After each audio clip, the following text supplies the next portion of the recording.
Alors je vais te poser une question maintenant un peu délicate, à laquelle la réponse à choix multiple n'est pas acceptée ni acceptable. De tes 100 invités, lequel tu dirais t'as le plus impressionné? Une réponse. Et pourquoi? Et de toutes les boîtes que t'as vues, si demain tu dois rejoindre une de ces boîtes-là, ce serait laquelle? Je suis très heureux avec vous d'avoir fait ces 100 épisodes et puis aidez-moi à avoir des super Zizou, voilà, Zizou. Je pense que peut-être que si on fait un truc tous ensemble et que tout le monde lui envoie un mail ou un message, tout le monde envoie un push. Ouais, c'est clair, vous trouvez un moyen en lui disant passe sur Génération Do It Yourself, c'est là où faut être. Peut-être que ça va marcher. Voilà, on va le talker, quoi. Objectif Zizou. Je reviens pas ici tant que t'as pas eu ça. L'engagement est pris. T'as aussi participé au tout début de Génération Do It Yourself. Voilà, je suis ravi de t'avoir, Simon, pour débriefer un peu. Bah écoute, merci de me faire l'honneur de me réinviter. Écoute, je pensais pas que ça m'arriverait. J'ai réécouté notre épisode. Moi, j'ai pas osé. Et je vois que beaucoup de choses ont changé depuis. Puisque manifestement, quelques personnes se plaignent que sur ce podcast, tu parles trop. Maintenant, sur celui-là, on va te faire parler vraiment. Alors, je vais déjà faire un commentaire sur ce que tu viens de dire. En effet, parce qu'on en parlait juste avant. Tu sais, avec le succès viennent les critiques, hein. Et les critiques, il faut les adresser. Exactement. Il faut s'en débarrasser, sinon elles t'empêchent de dormir. Et c'est exactement ça. Toi et moi passer dans des petits bureaux miteux avec un laptop pourri qui avait 5 ans et qui ramait plusieurs fois potentiellement, où tu recommences à zéro, tu refais tout ça. Donc totalement isolé dans un truc où en fait tout ton travail, même tes parents ils comprennent pas ce que tu fais, tu vois.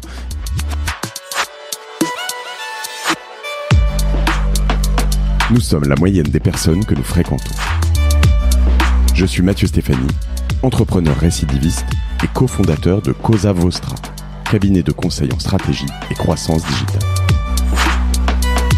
Avec Génération Do It Yourself, je vous propose de rencontrer ensemble des entrepreneurs, sportifs ou artistes qui vont littéralement faire exploser notre moyenne.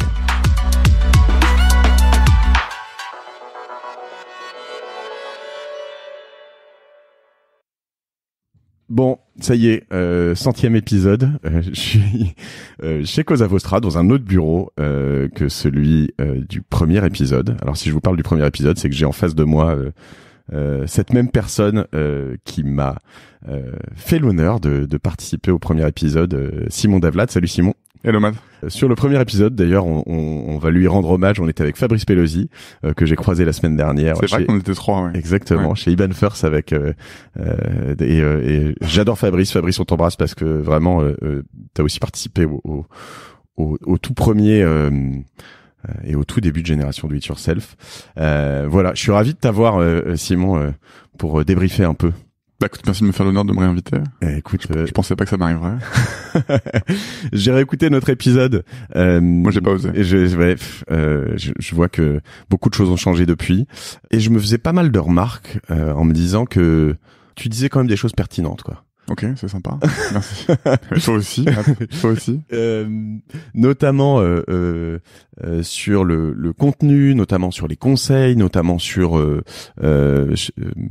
tu parlais de différentes boîtes dans lesquelles tu aurais pu investir, d'Algolia notamment, qui allait valoir entre 500 millions et 1 milliard. Toujours bien parti selon moi. Et voilà, t'y crois toujours. Donc un investissement que t'as loupé, hein, celui-là. Ouais, pas que j'ai loupé. J'ai rencontré les mecs au moment où ils venaient. Ils étaient déjà trop connus pour que ce soit à l'ordre du jour, mais donc j'ai pas vraiment loupé, mais je les ai rencontrés au tout début, ouais. En tout cas, j'ai entendu beaucoup parler d'eux avant de me décider à essayer de les contacter, ouais.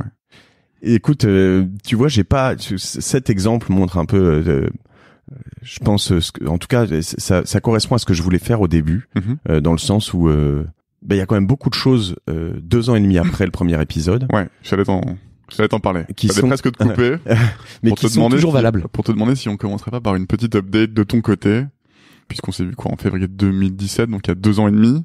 Ouais. Le premier épisode au coin d'une table, donc c'était vraiment ambiance garage, quoi, comme une startup qui démarre. 2 ans et demi plus tard, moi je reçois encore 2 à 3 messages par semaine de gens qui m'écrivent, notamment via LinkedIn ou Twitter, pour me dire j'ai écouté ton podcast. Donc ce qui est un peu mon baromètre personnel du succès phénoménal que t'as atteint avec ce podcast. Est-ce que tu nous ferais pas une petite update, soit en chiffres, soit en commentaire personnel sur où est-ce que où est-ce que t'en es, où en est ce podcast, où est-ce qu'il va, et j'aurais peut-être quelques petites questions pour toi avant qu'on rentre dans le temps de la discussion, mais plutôt des questions marrantes. J'aimerais bien un peu te questionner par rapport à quelques épisodes que t'as fait. Qu'est-ce que t'en penses? Bah grave. Puisque manifestement quelques personnes se plaignent que sur ce podcast tu parles trop. Maintenant, sur celui-là, on va te faire parler vraiment. Alors, je vais déjà faire un commentaire sur ce que tu viens de dire. En effet, parce qu'on en parlait juste avant. Tu sais, avec le succès viennent les critiques, hein. Et les critiques, il faut les adresser. Exactement. Faut s'en débarrasser, sinon elles t'empêchent de dormir. Et c'est exactement ça. Et ça littéralement, ça peut t'empêcher de dormir, surtout alors c'est très dur à encaisser les commentaires négatifs. Et en l'occurrence, il y a un moment, tu dis, non, mais d'où, en fait, tu dis que je parle trop, je fais une discussion avec quelqu'un et je la mets en ligne. Si tu veux l'écouter, tu l'écoutes. Si tu veux pas l'écouter, tu l'écoutes pas, mais je suis pas journaliste. Donc, c'est pas une interview, tu vois. Et en fait, il y a quand même plein de gens que je vois, que ce soit pour la première fois ou pas. Nous, on se voit pas souvent, on se voit pas assez souvent à mon goût. Mais du coup, quand on se voit comme ça, on update et puis on échange et puis, j'ai aussi envie de comparer mon expérience pour comprendre ce que la personne en face voilà. Donc petit point là-dessus,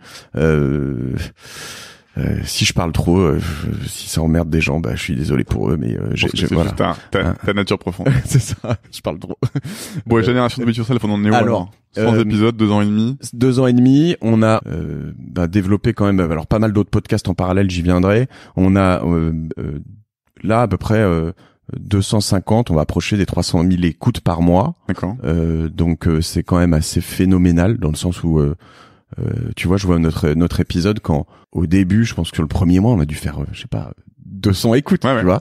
Et j'étais là à me dire non mais tu te rends compte, il y a 200 personnes qui ont écouté notre conversation. Genre je comparais ça à à une salle de réunion, un amphi ou un truc comme ça. Je me disais c'est énorme en fait. Et là 500 000, c'est des stades de foot qui s'empilent quoi. C'est ça. Non mais quand tu vois que certains épisodes dépassent les 50 000 écoutes largement, tu te dis on s'approche d'un stade de France qui a écouté l'épisode, c'est n'importe quoi en fait. Ce qui est fascinant avec le podcast, c'est que t'as une valeur d'audience qui est comme on dit cumulative, c'est ça, parce qu'en fait moi ce qui me frappe toujours, c'est que je reçois des messages de gens qui me disent j'ai écouté ton épisode sur Rap Gratis puis le Pivot vers Batch il y a 2 ans et demi, et ils m'en parlent, je sens dans leur ton qu'ils m'en parlent comme si j'avais raconté l'histoire la veille en fait.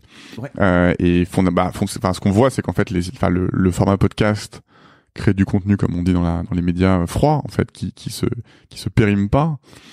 Et donc du coup quand t'approches les 100 épisodes, finalement ton audience n'est pas finalement n'a pas la perception que de ton dernier épisode, mais de l'entièreté de ton catalogue d'interviews. Donc ça c'est cumulatif, et tout ce que tu produis finalement continue à être écouté tous les jours comme si ça avait été produit la veille ou il y a peu de temps.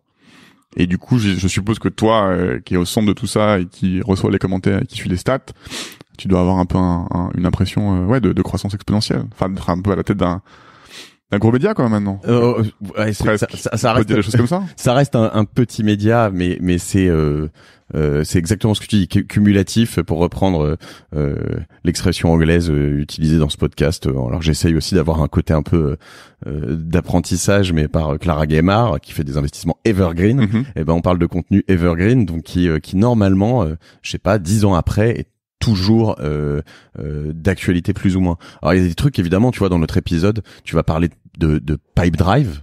Pipedrive c'est toujours un super je sais pas si tu l'utilises toujours, mais on sert toujours. Écoute, on a recruté une Chief Revenue Officer qui nous pousse beaucoup à passer de Pipedrive à Salesforce. Ouais. Donc c'est un gros sujet actuellement chez Batch, mais on se sert de Pipedrive depuis 5-6 ans. Ouais. Et tu vois, nous on utilise à fond, et c'est des et donc il y a quand même plein de commentaires, de petites, tu parles de ta manière d'investir, du fait que ce soit un MBA. Moi je le découvre un peu après toi, parce que on a fait quelques investissements, mais nous on est plutôt sur des investissements, des créations de start-up. C'est moins de l'investissement dans des start-up d'autres personnes, et on commence à investir dans d'autres choses, et tu vois, je découvre un peu tout ce que tu racontes dans le dur, et en fait c'est tout ce partage qui est vrai en fait 2 ans et demi après. Donc ça c'est vraiment top, et c'est vraiment le travail que je veux faire. Je pense pas qu'il y ait beaucoup d'épisodes. Alors il y a plein d'épisodes probablement inintéressants, ou inintéressants de manière subjective pour certains. Mais je pense pas qu'il y ait beaucoup d'épisodes qui est complètement vieilli, où tu te dis tout ce qui a été dit il y a 1 an et demi est plus vrai maintenant. Ça c'est vraiment la force du podcast. Ouais. Est-ce qu'on peut mettre un peu les pieds dans le plat et te demander de nous parler un peu monétisation du podcast? C'est un gros sujet. Ouais. Puisqu'on voit que des grosses boîtes comme Spotify rachètent des boîtes de podcast, que globalement immense partie des médias dans le monde se préoccupe du format, investit dans ce format. Toi, il paraît que t'es devenu multimillionnaire avec Génération de 8 sur 7. Donc, est-ce que tu peux nous parler un peu? Nous, chez Batch, on a la chance de bosser avec un client qu'on aime beaucoup, qui s'appelle Magellan, qui s'est lancé sur le marché du podcast pour Mathieu Gallet, Arthur Panicos, Mathieu et Arthur que je salue, qui se sont lancés pour être le Netflix du podcast. Il y a pas mal de concurrence sur ce créneau-là. Où est-ce qu'on en est en 2019 sur le podcast? Est-ce que les gens gagnent leur vie? Est-ce que les studios de prod gagnent leur vie? Est-ce que les plateformes gagnent leur vie? Est-ce que toi tu gagnes ta vie? Alors, parle-nous un peu d'argent, Mathieu. Pour parler d'argent et être assez concret, je demande de la transparence à mes invités, donc je vais en donner. Le modèle économique que j'ai choisi, c'est celui de ce qu'on appelle le host read. Donc, c'est ces messages que je vais enregistrer pour le compte de clients, d'annonceurs, de partenaires. Je préfère le terme partenaire, en l'occurrence, sans langue de bois. Hein. C'est vraiment ça, parce que c'est vraiment des gens que je choisis. Je vais aller chercher des gens. On parlait de, je sais pas, Pipedrive. J'aimerais bien avoir Pipedrive qui sponsorise. Est-ce que t'aimerais avoir Batch.com? Mais pourquoi pas? Mais à la limite, tu vois, j'aime beaucoup Batch.com, mais petit placement de produit. Batch.com, mesdames et messieurs. Mais je suis pas assez utilisateur, donc c'est presque compliqué pour moi. Et je sais même pas si je serais le plus pertinent. Honnêtement, tu vois, faudrait presque plutôt que tu ailles sur Grossmakers, je pense, de Gabriel Gourovitch ou quelque chose comme ça, parce que plus technique, mais donc plus cher aussi pour 1000. Tu vois, moi je vends des écoutes par milliers, donc au kilo d'écoute. Si voilà, et je vais dire à mes partenaires, tu vois, Alan par exemple, ou bientôt j'ai Kimono. Je suis trop content d'avoir. T'as assuré Cosa Vostra chez. Bien sûr. Et Kimono, c'est donc. Est-ce que tu habites tout Cosa Vostra chez Kimono? Évidemment. Donc du coup, tu vas décorer tes bureaux avec Kimono?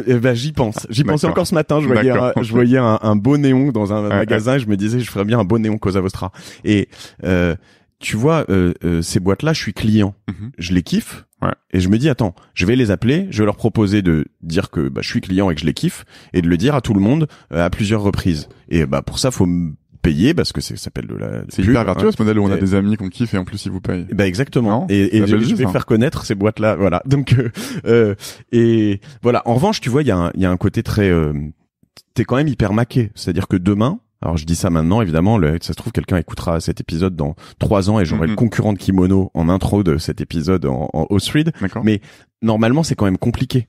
C'est-à-dire que tu peux pas aller faire la pub de tu vois de Alan et demain balancer ce podcast est sponsorisé par la Mutuelle Bleue. Finalement, t'as un modèle économique qui est très lié à ta subjectivité, quoi.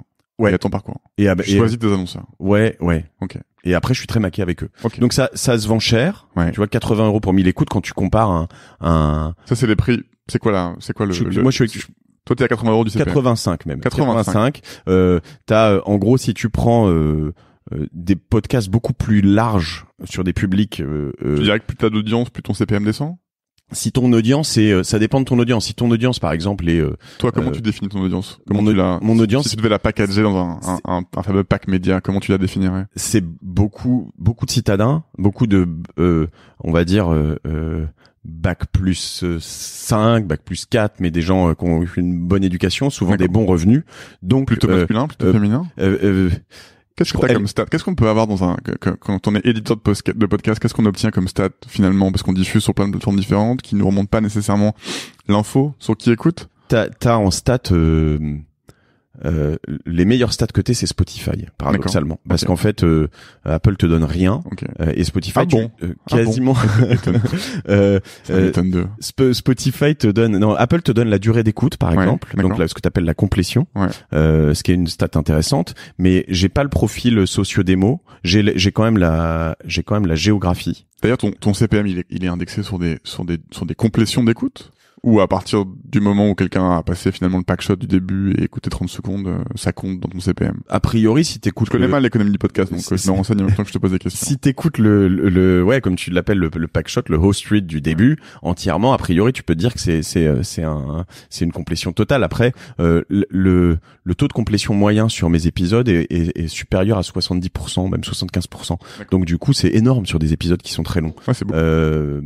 Maintenant, voilà, donc tu considères que après t'as d'autres formats que je fais pas. Par exemple, pour l'instant, j'ai pas envie de les faire. Je sais pas si ça viendra plus tard, mais ce que t'appelles les mid-rolls, ça se fait aux États-Unis. Tu coupes Là, tu pourrais me dire de me taire et T'appuieras sur un bouton et paf, il y a Voilà, plus c'est pour ça. Alan, quoi. Alors généralement Au milieu de ma phrase. ça se fait à Ça serait 30 sympa. minutes, il y a un moment un peu opportun où il y a une pause dans une discussion et hop, tu mets un tag là-dessus Ouais. et puis boum, ça balance un mid-roll et t'as le Avec les post-roll. épisodes de 2 heures, il faut quand même aller aux toilettes à un moment donné, donc. C'est ça. Pour l'opportunité de faire une petite pause pub. T'as le Homme ou attends, juste réponds à ma question. Homme ou femme alors? Est-ce que c'est très très équitablement distribué ou est-ce que tu dirais que les hommes ou les femmes écoutent plus de podcasts? Alors les femmes écoutent plus de podcasts. Je fais partie des rares podcasts qui sont écoutés un peu plus par des femmes. Est-ce que tu dirais que c'est grâce à la suavité de ta voix? Non, un peu plus par des hommes, pardon, justement. Excuse-moi. Alors est-ce que tu dirais que c'est grâce à la c'est grâce à la suavité de ta Ça voix? doit être ça.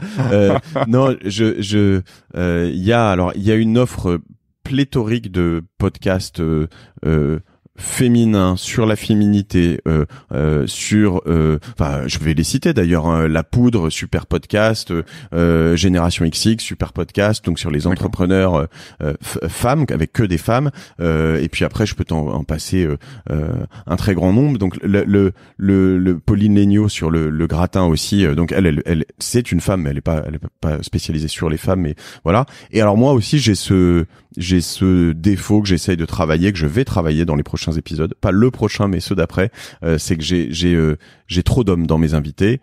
J'avais essayé au début d'avoir plus de femmes. J'ai plein de femmes entrepreneuses incroyables à te recommander. Eh ben écoute, on va y aller. Et là j'en ai booké vraiment beaucoup dans les semaines à venir.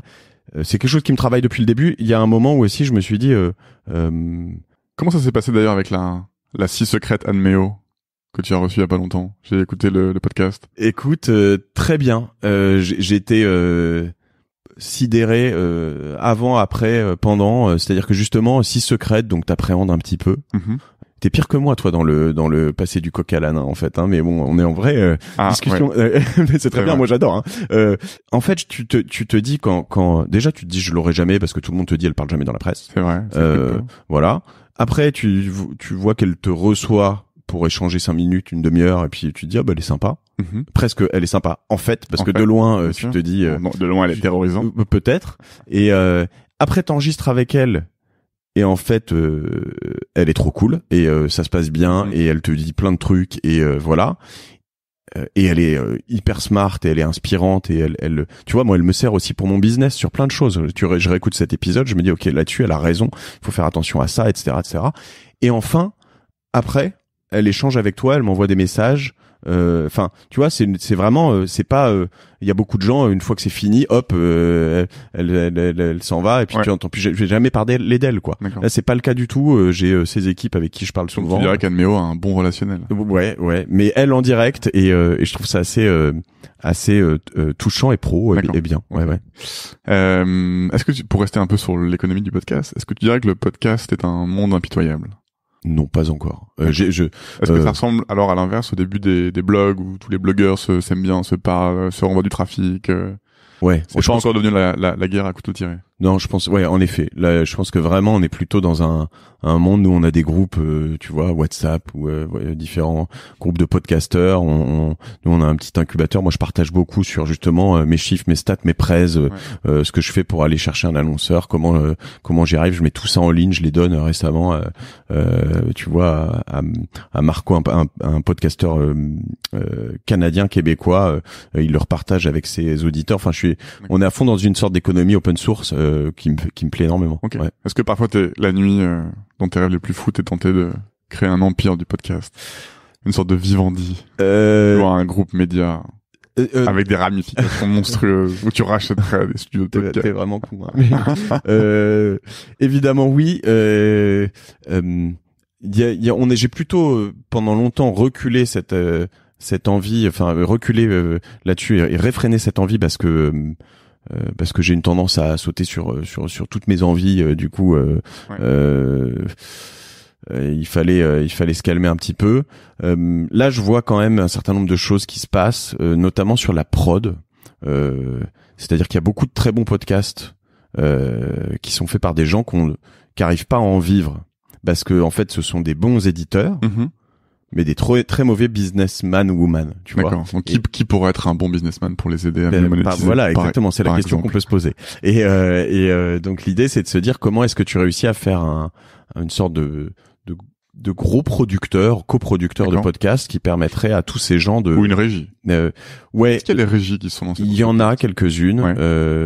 Il y a Soundcast, si je dis pas de bêtises. Il y a Greg Pouilly avec Vlan Media, je crois, qui se lance en ce moment. D'accord. Il y a pas mal d'acteurs qui se lancent autour de tout ça.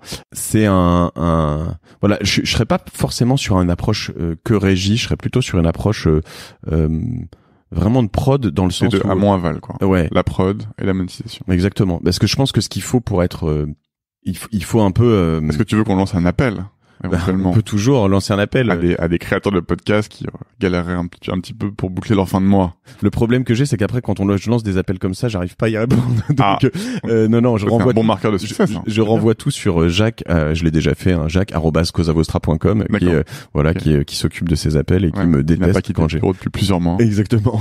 Qui dort d'ailleurs sur la table au-dessus de laquelle on enregistre. Juste là, voilà.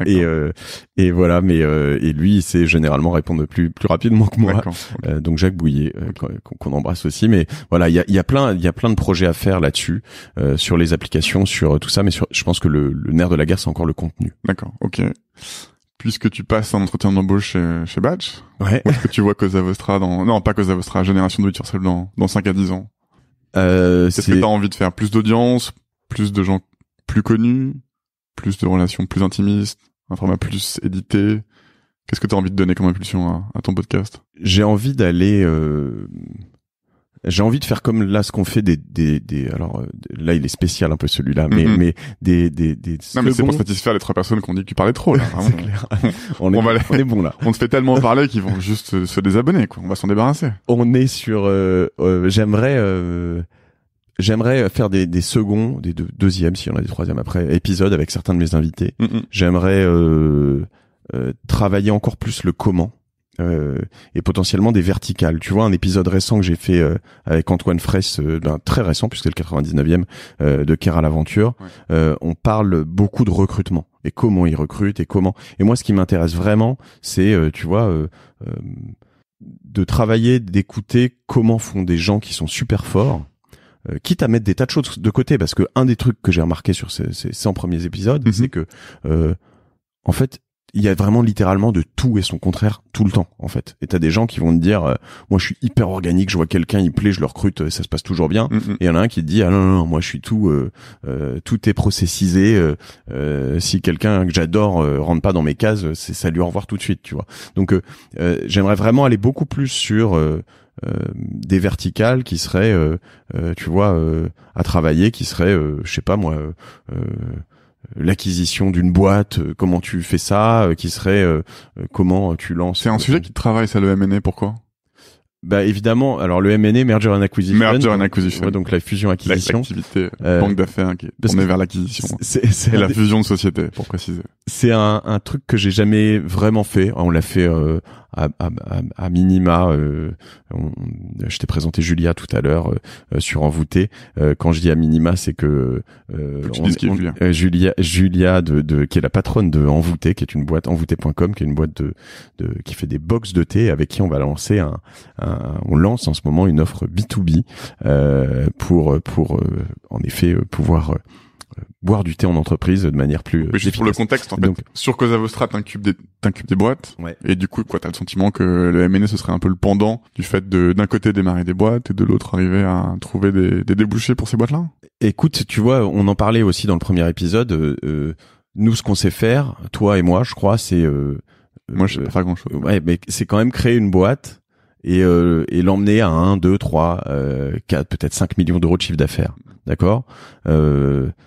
Bah maintenant, moi j'ai... Ça, c'est le chiffre d'affaires de Génération Do It Yourself. De Causa Vostra. Mais bon, après, c'est même beaucoup plus si tu prends toutes les startups qui sont autour. Mais si tu prends juste Causa Vostra, on est dans ces eaux-là. De toute façon, c'est public. On dépasse avec l'Angleterre les 3 millions d'euros de chiffre d'affaires. C'est tout petit par rapport à plein de gens, mais c'est que organique. Et puis profitons-en pour saluer Louis Dumoulin. Ouais, Louis Dumoulin, qui est mon associé, ton cousin en l'occurrence. C'est là où le se rend compte qu'il y a une collusion totale entre nous deux. Exactement.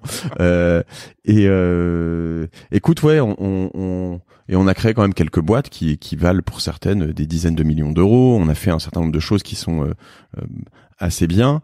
Mais donc on sait faire ça, toi et moi. Maintenant, moi, ce que je sais pas faire en tant qu'entrepreneur, c'est ce que je sais pas encore faire, est-ce que j'aime bien apprendre, c'est le but de ce podcast, c'est justement comment t'emmènes une boîte de 5 millions à 50 millions, à 100 millions, à 500 millions, à 1 milliard, pourquoi pas. Et ça passe quand même souvent par de l'acquisition, donc pas de l'organique cette fois-ci, mais donc tu vas aller choper des concurrents, des boîtes qui sont plus grandes, plus petites, complémentaires, et j'aime bien comprendre comment les gens le font. T'as plein de manières. Tu vois, Jean-David Bénichou que j'ai eu sur ce podcast, je sais pas si tu le connais, mais et lui il parle de boîtes en distress. Donc lui il aime bien racheter des boîtes qui sont plutôt à la barre du tribunal. D'accord. Ça me fascine parce que c'est quand même dur d'aller récupérer une boîte où des gens sont quand même souvent un peu traumatisés. Ils savent pas si ils vont être payés à la fin du mois. Ils savent pas. Enfin, tu vois, plein de choses comme ça. Est-ce que tu rachètes plutôt une boîte qui est en pleine croissance, du coup tu la payes cher en te disant mais moi je vais faire encore mieux. Est-ce que, enfin, il y a donc voilà, je trouve que c'est un truc intéressant et du coup un sujet qui me passionne. D'accord. Ok. Comment est-ce que tu vis le phénomène de starification quelque part, qui touche le créateur d'un podcast quand son podcast démarre? Alors t'as une grosse chance sur le phénomène de starification, c'est que et au fond de toi, est-ce que t'aimerais être une star? C'est intéressant parce que quand on développe un média, moi je l'avais connu à l'époque d'App Gratis, quand t'es un peu le créateur et que t'es au milieu du truc, il y a un phénomène un peu étrange de reconnaissance qui est aussi lié à l'audience que tu génères, qui est très très loin d'une star hollywoodienne, mais qui suscite un phénomène de starification. Comment tu le vis ça? Et est-ce que tu le recherches? Non, je le recherche pas. Je le ressens à minima. Enfin, j'ai quand même bien les pieds sur terre, hein, et donc là-dessus. La Ferrari qui est en bas du bureau, c'est pas la mienne. Non, c'est pas la tienne. Salaud. Elle est rose. comme le micro. C'est hyper sympa d'avoir des messages de soutien de gens qui disent qu'ils aiment bien ce que tu fais. C'est très bizarre de faire un travail public, tu vois, parce que nous on a l'habitude de bosser. Enfin, tu vois, souvent on parle au fond du garage, au fond de notre cave, mais en fait on est quand même, tu vois, littéralement. Enfin, toi et moi passer dans des petits bureaux miteux avec un laptop pourri qui avait 5 ans et qui ramait. Plusieurs fois potentiellement, où tu recommences à zéro, tu refais tout ça. Donc totalement isolé dans un truc où en fait tout ton travail, même tes parents ils comprennent pas ce que tu fais, tu vois. Et quand tu fais un travail public, ben tu t'exposes à en effet des gens qui disent qui te détestent et que t'es un gros con, et des gens qui te disent c'est super, voilà. Donc c'est sympa d'avoir honnêtement des messages de soutien, et moi j'adore ça. J'ai la chance en tout cas dans le côté starification, c'est que je ne suis qu'une voix, on me voit très peu de visu, donc personne me reconnaît, donc ça c'est très bien. Cédric Villani qui disait sur ce podcast si vous me voyez dans la rue, arrêtez-moi, et puis n'hésitez pas si vous avez des choses à me demander, des remarques à me faire, etc. Je lui dis mais t'es un ouf, enfin tu fais ça, mais il doit se faire arrêter, mais littéralement tout le temps.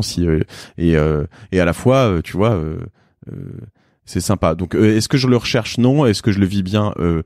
Oui.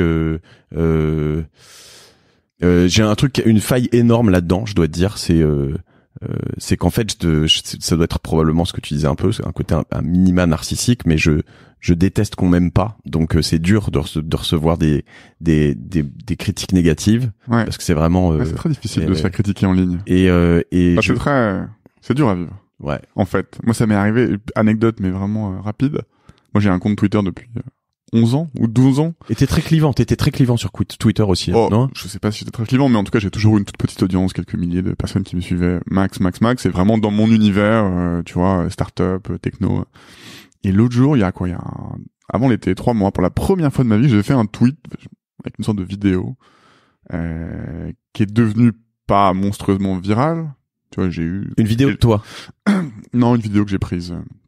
Et ça a fait quelques milliers de likes et quelques centaines de retweets, ce qui m'était à jamais arrivé de ma vie. Et je pense que tous les gens qui sont sur Twitter secrètement rêvent qu'un jour un de leurs tweets fasse 100 retweets. Je sais pas pourquoi il y a un truc effectivement là-dedans excitant et narcissique. Moi, ça m'est jamais arrivé parce que je poste que sur des trucs effectivement rarement dignes d'être ni likés ni retweetés. Mais là, ça m'est arrivé.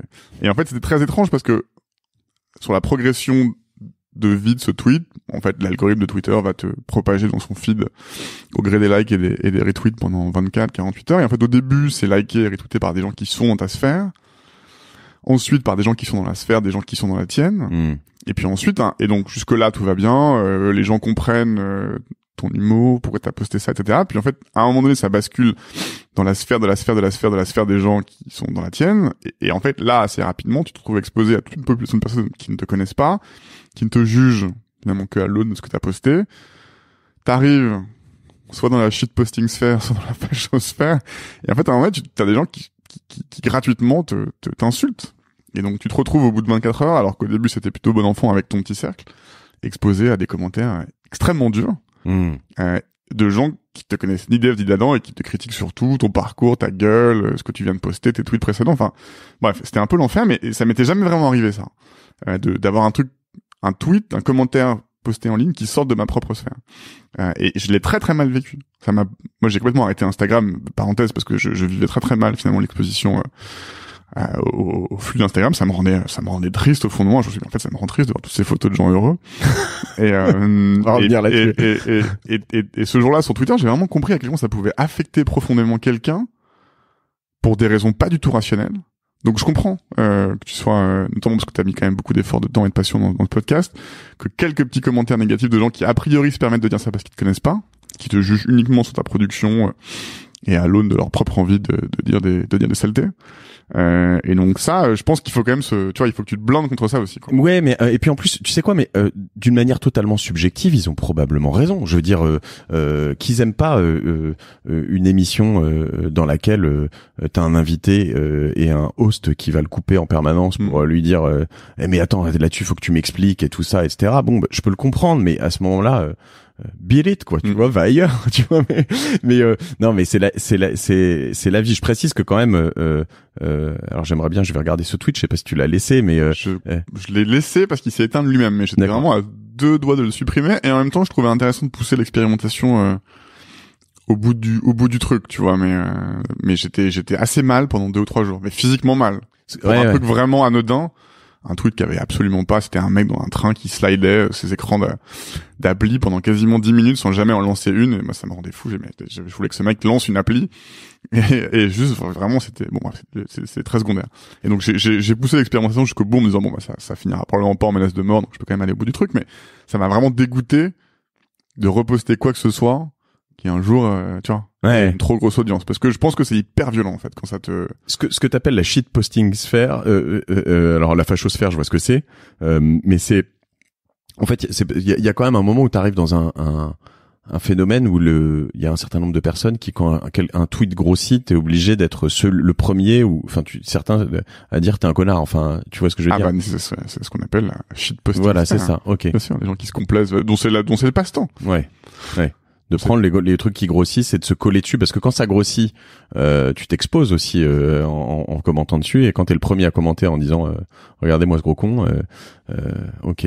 Mais ce que je voulais dire, tu vois, là-dessus, c'est que du coup sur certains messages ou certaines choses, de temps en temps je réponds vite, je réponds tard, je réponds 2 mois après, ça m'arrive de répondre à des messages, et je me dis mais ils doivent se dire c'est un fou, quoi. Ouais, c'est un gros con. Il répond même pas. Il a pas de vie. Et passe sa vie à répondre. Mais non, surtout, je me dis surtout, quand on m'écrit même pas des critiques, un message gentil et que je mets 2 mois à répondre, je me dis bon, donc voilà, je les lis tous. Ouais, j'ai vu que tu répondais moins vite, Matt. Même aux amis. C'est ça. Qu'est-ce que, si on vient un petit peu sur toi, là, parce que, j'ai pas fini de te poser des questions. Tu devrais faire justement franchir le pas et faire de la radio, voir de la télé? Ça pourrait te faire marrer? Ça t'a donné un peu le goût de l'interview? J'ai la chance d'être invité souvent, tu dois le connaître, Sébastien Coinon, sur Tech & Co, BFM Business. Ouais, bien sûr. Et il m'invite souvent pour commenter un peu l'actu et tout, et on se marre bien. Un type hyper sympa, très bienveillant, c'est sympa. Bienveillant, ce mot galvaudé qu'il faut que j'arrête d'utiliser. Il veut plus rien dire. Voilà. Faut dire gentil. Et voilà. Mais gentil, ça fait un peu con, alors qu'il est pas con, tu vois. Non, la gentillesse, c'est vraiment une très belle valeur canonique. Et t'as raison. Et donc voilà, ça c'est sympa. J'adore l'excitation du live, tu vois, avec des caméras, tout ça. Il y a un moment où t'as ce truc où tu vois, tu sens que t'es à l'antenne, c'est marrant. Mais honnêtement, fondamentalement, je trouve que le podcast c'est quand même plus cool, tu vois. J'ai une grosse liberté. Et puis je suis chez moi, tu vois. Sur le podcast, c'est chez moi. C'est vrai. Et s'il y avait pas Jacques peu chez qui toi pionce sur aussi. la table, ce serait vraiment parfait. Hein. On se sentirait vraiment chez nous. Et le pauvre Jacques. Donc oui, je suis ravi toujours de faire d'être. Mais là, j'ai quand même cette liberté d'enregistrer quand je veux, avec qui je veux. Donc en fait, c'est bien comme ça. D'accord. Alors je vais te poser une question maintenant un peu délicate, à laquelle la réponse à choix multiple n'est pas acceptée ni acceptable. De tes 100 invités, lequel tu dirais t'as le plus impressionné? Une réponse. Et pourquoi? Et de toutes les boîtes que t'as vues, si demain t'étais sur le marché de l'emploi, que Zavostra se pète la gueule, Génération Do It Yourself, le podcast est interdit en France, retour de la censure, tu dois rejoindre une de ces boîtes-là, ce serait laquelle? Et idéalement, où la boîte n'est pas nécessairement celle de la personne qui t'a le plus impressionné. J'ai pas le droit de répondre Simon et Batch, tu vois, en mode total. Et effectivement, il y a une troisième règle qui est tu ne peux pas répondre. Simon Navla, dubatch.com. Donc c'est sur les 99. Tu sais, commençons par la personne. En fait, la personne, j'ai toujours cette tendance, c'est un peu con, mais c'est quand même assez déjà vrai. En train de répondre à côté. Non, déjà en train de pas vouloir te commit. C'est toujours non, mais c'est souvent la dernière. C'est-à-dire que, tu vois, Antoine Fraisse qui est là, qui est le dernier. Et souvent c'est le premier qui me vient en tête parce qu'en effet à chaque fois, vraiment à chaque fois je kiffe quoi. Et ça c'est cool. Je pourrais te dire non, clairement sur une réponse extrêmement politique. Non, qu'est-ce que je pourrais dans les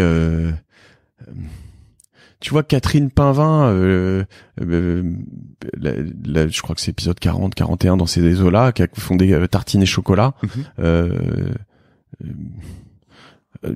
En termes d'impression, c'est quand même tu vois, elle détonne quoi. Ceux qui l'ont pas écouté cet épisode, c'est quand même une femme. Elle a écrit un bouquin aussi qui est très bien.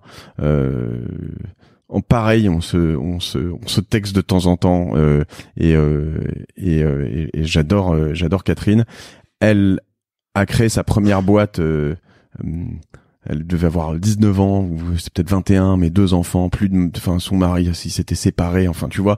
Et c'est vraiment une femme qui te montre que, en fait, t'as pas d'excuses, quoi. Tu veux monter une boîte, tu veux faire quelque chose, il y en a d'autres qui te le montrent, ils le font à 40 ans, j'en ai eu plus récemment, qu'on fait ces sauts-là, mais, tu peux le faire tout le temps en fait et tu peux être dans n'importe quel voilà. Et elle l'a fait plusieurs fois. Elle a monté plusieurs boîtes. Elle a monté Tartine et Chocolat. Elle te raconte quand je dis que ça détonne, c'est qu'elle volait en Concorde parce que dans le Concorde et quand tu séjournes au Bristol quand t'es à Paris, tu rencontres des gens incroyables et quand tu fais du business c'est avec eux que tu vas bosser après. Donc elle t'explique un peu. C'est d'ailleurs un peu ce que je fais sur ce podcast. Je vois que des gens incroyables et puis de temps en temps je bosse un peu avec eux après. Mais donc ça pourrait être Catherine Painvin. Donc ce sera Catherine Painvin. Voilà. Bon, je encourage tout le monde à se replonger dans l'épisode sur Catherine Painvin. Voilà. Maintenant, une question un petit peu sur la boîte. Sur la boîte. Écoute, tu vois, ce serait alors assez, je dirais, assez définitivement une des boîtes de récemment. J'ai fait je diffuse un opus qui s'appelle Early Stage, donc qu'est-ce que c'est qu'un opus? Je sais pas, moi là, je sais pas. Je cherchais le terme que j'utilise, mais c'est un des épisodes hors série. Voilà, c'est ce que je fais. Des hors série le mercredi, des inédits. Et inédits qui sont moi dans Génération Do It Yourself, je vais chercher des gens presque toujours qui ont accompli des trucs énormes. Après, c'est énorme, ça peut être vendre une boîte à 300 000 euros à 22 ans, comme vente privée qui équivaut 5 milliards ou beaucoup plus même. Et là, je vais plutôt vers des gens qui n'ont pas encore de ce que tu appelles en anglais je dois dire en français, un accomplissement, un achievement, tu vois, réel ils sont même pas forcément rentables. Éventuellement, ils ont levé de l'argent, mais lever de l'argent, tu le sais, c'est pas un accomplissement, c'est une étape. Et on va parler un peu de leurs doutes, de leur tu vois, d'où est-ce qu'ils se voient, de comment ils ont commencé vraiment, tu vois, concrètement. Mais là, tu réponds toujours un peu côté de la question. Donc, j'irai complètement dans une de ces boîtes et je vais te dire laquelle, je pense que je vais te dire laquelle, parce que j'adore les startups, donc j'irai dans une boîte toute petite, je pense, où j'aurai plus d'impact que des boîtes déjà très grosses. Tu vois, tu me colles chez Vente Privée, c'est super, mais voilà. Et donc j'irai probablement. Je cherche. Le problème, c'est que je cherche le nom. Tu vois. Bah décris la boîte, je vais te trouver le nom. Mais qui c'est j'ai envie de dire, c'est Maxime Husard. voilà, chez Spacefield. Ah bon, mais voilà. tu rigoles, je rentre, j'étais en séminaire avec, petite parenthèse que je connais bien, vas-y. Maxime. Ils viennent de gagner, tu sais, le Galion Booster, donc le concours de start-up organisé par le Galion. Donc j'étais le parrain de Maxime avec Marianne Tessier, la fondatrice de Neoness. Je te confirme que c'est une toute petite boîte, mais avec énormément de potentiel. Et il se trouve qu'on était là en séminaire en début de semaine avec lui et ses 2 associés.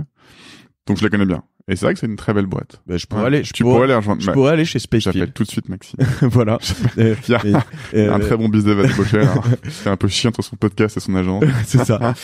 Non, ce serait, ouais, je pense, tu vois, là, des boîtes où tu te rends compte qu'ils sont à un bon moment, à l'aune d'un truc qui va tout péter, et voilà, je pense que j'aurais de l'impact dans une boîte comme ça. D'accord. Ouais. Mais non, du coup, c'est une boîte que tu n'as pas interviewée. Si. Ah, tu les as interviewés? Il est passé dans Early Stage, donc du coup, il y a 2 ou 3 semaines. D'accord. Pas dans Génération. Mais c'est le même canal. Donc pour ceux qui nous écoutent, ils connaissent. Entendu. Mais comme tu nous écoutes pas, c'est voilà, je fais la remarque au passage. Qu'est-ce que je vous écoute pas assez, mais je me suis quand même sacrément upgradé sur ma consommation de podcast, parce que pour la petite histoire, on travaille chez Batch avec sur le CRM mobile de l'application Magellan. Ouais. Qu'est-ce que tu penses de ces plateformes-là? T'as interviewé ou pas d'ailleurs Arthur ou Mathieu? Non, pas encore. Je ferai ça. Ouais. Parce que c'est un peu, c'est intéressant, non, comme Inception. On en a parlé. Alors recevoir les créateurs d'une plateforme de podcast. C'est vrai. Le problème, c'est comme je suis dans une sorte d'univers de podcast. Après, je vais m'attirer des ennemis en face qui vont se dire, le mec, il est surmaqué avec un peu un monde impitoyable. Avec Magellan. C'est bon, t'es coincé. Tu m'as coincé. Tu vas quand même me raconter, parce que ce que c'est qu'un CRM mobile aussi là-dessus, ce que vous faites exactement après. Ouais, bien sûr. Avec grand plaisir, mon speech est rodé. Je devrais y arriver. Qu'est-ce que j'en pense, c'est que c'est une belle plateforme. C'est très dur d'émerger face à Spotify, qui est quand même en train d'investir par centaines de millions littéralement dans l'univers du podcast, et de se dire dans quelle mesure je vais être prêt à payer Magellan, et tout va être basé sur la qualité des contenus originaux, j'imagine, pour avoir des podcasts bien faits. Donc je suis partagé entre le fait que ça va être dur d'émerger face à Spotify particulièrement, et le fait que aussi souvent une application, un métier, eux ils sont que podcast, donc s'ils se débrouillent bien, on va les identifier là-dessus, donc peut-être qu'ils vont exploser. Donc tu leur souhaites quand même tout le meilleur. Je leur souhaite tout le meilleur. Et je pense que ça va être difficile en exé. Je t'ai mis dans la merde avec ma question là. Je réalise que c'était la vraie question. Non, c'est dur.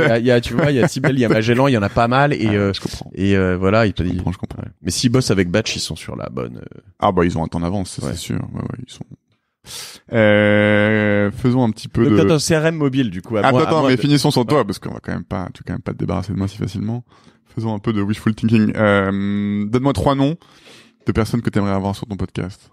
Et je sais que là t'es un peu à un point d'inflexion où tu commences à avoir des gens qui pourraient s'apparenter à des superstars, mais que t'es pas encore passé au niveau hollywoodien. Et je sens que là, la prochaine étape pour Génération, c'est vraiment d'avoir un nom, quoi. Ça, vraiment une génération, quoi. Ça y est, il y a un petit nom pour. Ouais. Et les gens dans la rue disent, toi, t'es un générationnaire. Ça y est, c'est parti.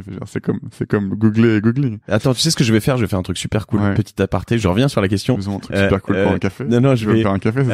Ça, ce serait super cool, un café. T'as pas un bouton, là, pour se faire livrer un café dans clair, j'ai Slack, ça peut marcher. En fait, je vais faire je vais bosser avec Kimono. De toute façon, je les ai cités, donc on s'en fout. Et puis, je vais faire je sais pas si ce sera une casquette, un hoodie, un truc que seuls les invités de Génération de Self auront. Tu vois, le truc qui sera une sorte de trophée exclusif. Exactement. Et toi, t'en auras deux. Même, comme les étoiles de l'équipe de France. Exactement. Ou comme je suis hyper partant pour un traitement de faveur. Mais revenons un petit peu sur, non, mais aujourd'hui, qui t'aimerais vraiment, qui t'a en haut de ta to-do, des gens à inviter, des gens que t'arrives pas à voir, et je pense que si on en parle, et si tu te donnes tes raisons, probablement que ça se concrétisera. J'aimerais avoir Patrick Drahi, parce que bon, dans le genre le mec dans le genre patron, quoi. Puis qui est nos limites en termes d'ambition, quoi, tu vois, je veux dire, limites. dans le tu vois, j'ai découvert depuis quelques années, on parlait de fusion acquisition, lui il est très fort là-dessus. J'ai découvert l'endettement. Je supportais pas l'endettement. Oui, là, si tu fais un intervenant sur l'endettement, tu vas trouver un écho favorable. Ouais. Comment est-ce qu'on peut faire venir Patrick moi, j'ai eu la chance de dîner une fois avec lui. Bon, on était 15 autour de la table, donc j'étais vraiment, j'étais 1/15 de l'auditoire ce soir-là, mais écoute, il s'exprime très très bien et il a pas froid aux yeux sur les sujets qu'il aborde. Comment est-ce qu'on peut faire Bon, lançons un appel. Voilà, si tous ceux qui nous qui écoutent. connaît quelqu'un qui connaît bien Patrick Drahi, vous pouvez lui passer le message qu'il est le bienvenu sur le plateau de Génération. Ouais. Et ce serait sympa.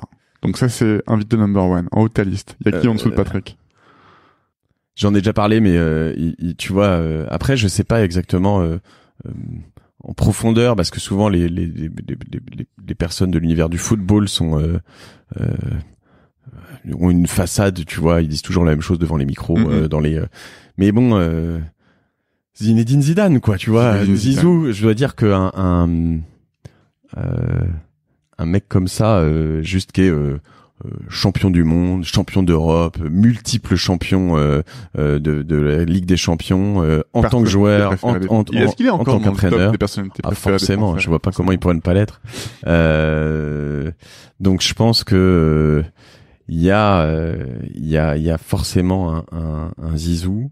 Ok. Zidane, pareil, l'appel est lancé. Ça, c'est un peu le côté fan de foot chez Cosa Vostra. Hein. Ouais. J'ai bien vu qu'il y avait des intellos du foot chez vous. C'est ça. Alors le plus c'est Louis. Hein. Nous, Louis, c'est vraiment le geek de la famille. C'est vrai. Il a même écrit un livre. C'est vrai. T'imagines, sur les joueurs de foot. Mais on l'est paradoxalement, on l'est un peu devenu. Figure-toi qu'on a acheté par flemmardise un abonnement au Parc des Princes. Une équipe de foot. On a acheté. Ça pourrait. Pas quoi faire. Tu sais quoi, de temps en temps, je me dis, je devrais faire comme ce type qui s'appelle Gary Vaynerchuk, Gary V, je sais pas, tu vois. Ouais. Lui, dont son truc, c'est acheter les New York Jets. Les New York Jets. Je me dis de temps en temps, je vais me donner comme objectif de racheter le PSG, tu vois. Mais c'est un peu ambitieux. Écoute, c'est marrant, pareil.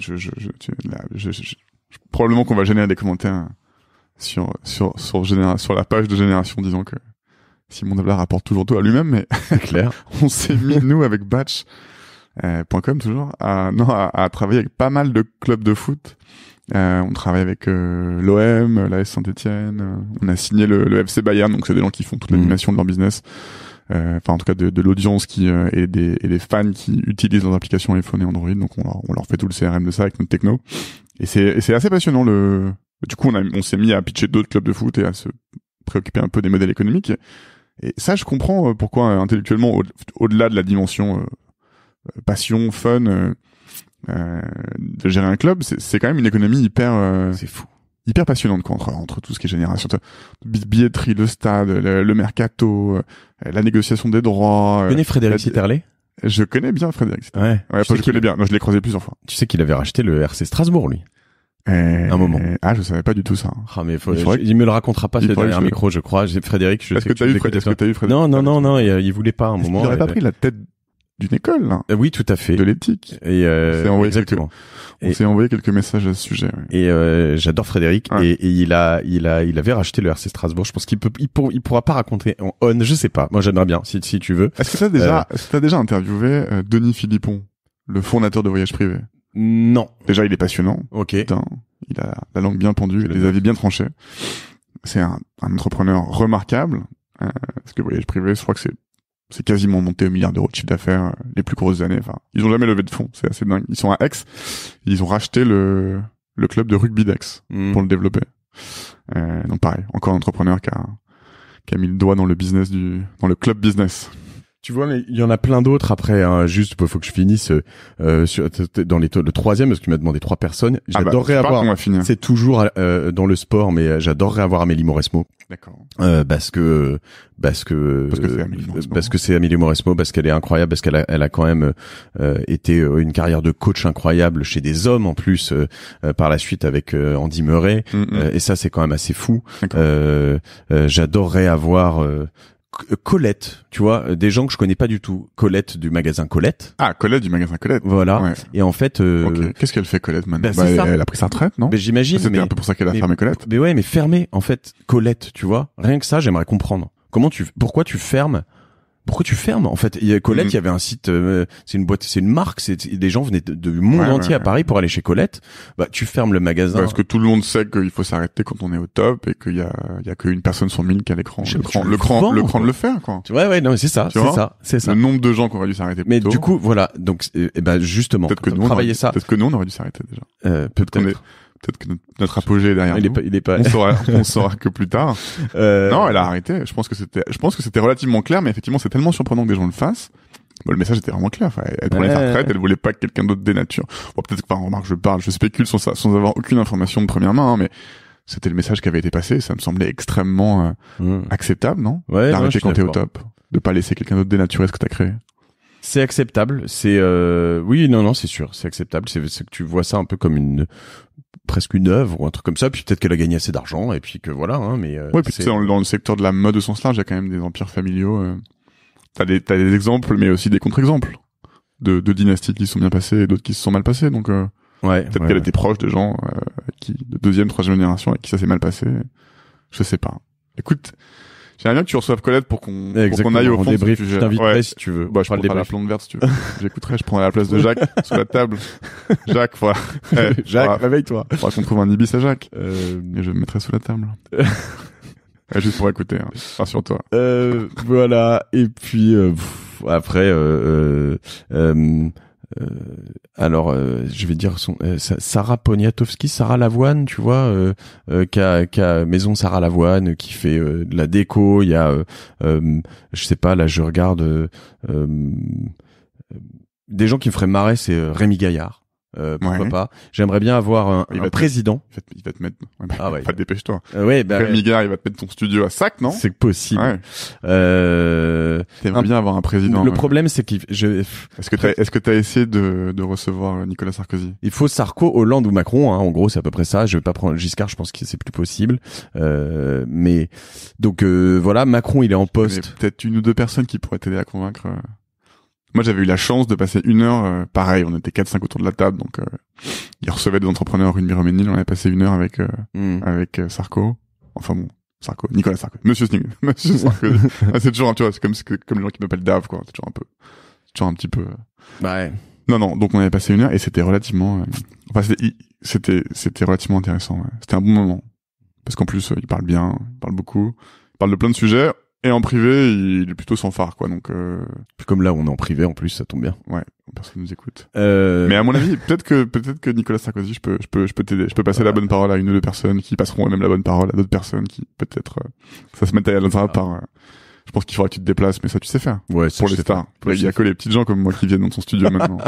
Non, j'essaye de faire venir pour juste une question d'optimisation du temps, si j'y arrive, mais en effet, si on me tord le bras, tu m'as pas tordu le bras, donc voilà. Allez, je vais en citer d'autres. Julie Chapon de Yuka. Laurent Alexandre, ça me ferait marrer. Ouais. Parce que, il est très clivant. Il y a énormément de gens qui le détestent et puis bon, il fait rien pour qu'on l'aime, hein, en l'occurrence quand tu le suis sur Twitter, le mec est quand même voilà, il a fondé Doctissimo, il a fait pas mal de choses derrière et sur tout ce qui est intelligence artificielle est très pertinent, donc voilà. J'ai pas encore fait beaucoup de gens ultra clivants comme ça. C'est pour l'instant ça m'évite de prendre trop de commentaires à la con. Trop de coups, ouais. Pas dans le clivant, après, ouais. ça te colore politiquement, et puis après t'es foutu. C'est vrai. Après t'es mis dans une case et on tape dessus. J'ai pas envie d'être coloré politiquement parce que je suis pas très coloré politiquement. Non, t'as aucune conviction, toi, ce que ça veut dire. Exactement. Aucune colonne vertébrale. Et puis après, j'espère avoir,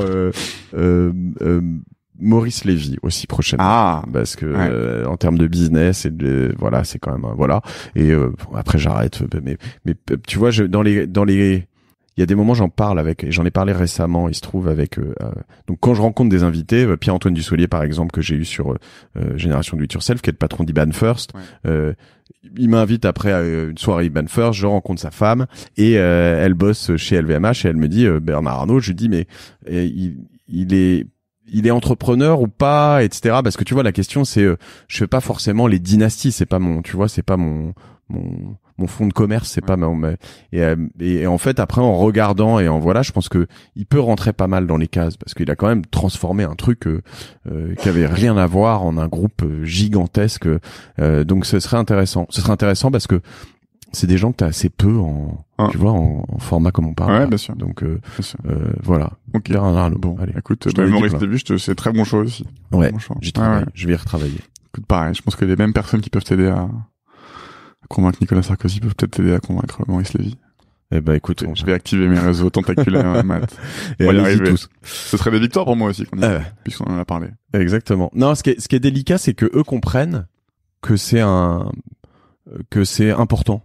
En l'occurrence, tu vois ce que je veux dire? C'est pas important de passer chez moi, c'est important d'offrir de give back. D'offrir un autre temps médiatique, de C'est give ça. back, comme tu le dis, et souvent en fait, t'as plein de gens qui se disent ouais, le podcast c'est quoi, tu vois? Je préfère passer sur une sombre émission de télé qui fait. Mais c'est comme ça que t'as eu Anne Méo, non, d'ailleurs? Des gens dans son bureau avaient écouté ton podcast et lui avaient dit c'est pas mal, fais-le. Exactement. Elle-même probablement se serait pas décidée. Exactement. Et en fait, D'où l'intérêt d'avoir des intermédiaires. tout à fait. Ok. Bien. Bon, bah écoute, on va mobiliser des intermédiaires. Ouais, exactement. Je crois que j'ai répondu à peu près à ta question. Ouais. Peut-être qu'on peut finir sur une petite note personnelle dans ta vie. Toi, ça va? Écoute, ouais, hyper bien. Là, je pense dans c'est pleine bourre. C'est-à-dire que, alors là, tu vois, ça c'est quand même fantastique parce qu'il y a ton café. Oh là là, je qui sais pas arrive, tu vois. comment, je sais Remercier pas comment dire Mélisa. merci. Merci Mélisa. Merci Mélisa. Euh... Mélisa, si tu pouvais récupérer Jacques qui est sous la table. non. Donc ouais, non, c'est vraiment tu vois, quand tu commences à bosser, souvent tu t'actives pour, je sais pas, appeler plein de gens, faire plein d'emails, essayer de, tu vois, tu bouges dans tous les sens, etc. Et je pense qu'il y a un moment où en fait tout ça te retombe un peu sur le coin de la gueule quand même. D'accord. Et donc en bon, hein, principalement, mais je suis un peu là-dedans. T'es un peu drogué à l'action. Ouais, je suis un peu En plus, drogué à l'action. t'as un rythme d'enregistrement qui est très régulier, donc t'as des échéances, t'as des gens qui viennent. Ouais, c'est quand Faut même avoir des questions intelligentes à leur poser. il y a peu d'entrepreneurs qui sont passés ici. T'es drogué à l'action, tout le monde l'est. Enfin, je veux dire, à la limite, il y a Pierre Valade que j'ai eu ici, Ouais. qui est plus Il est drogué à quoi, Pierre?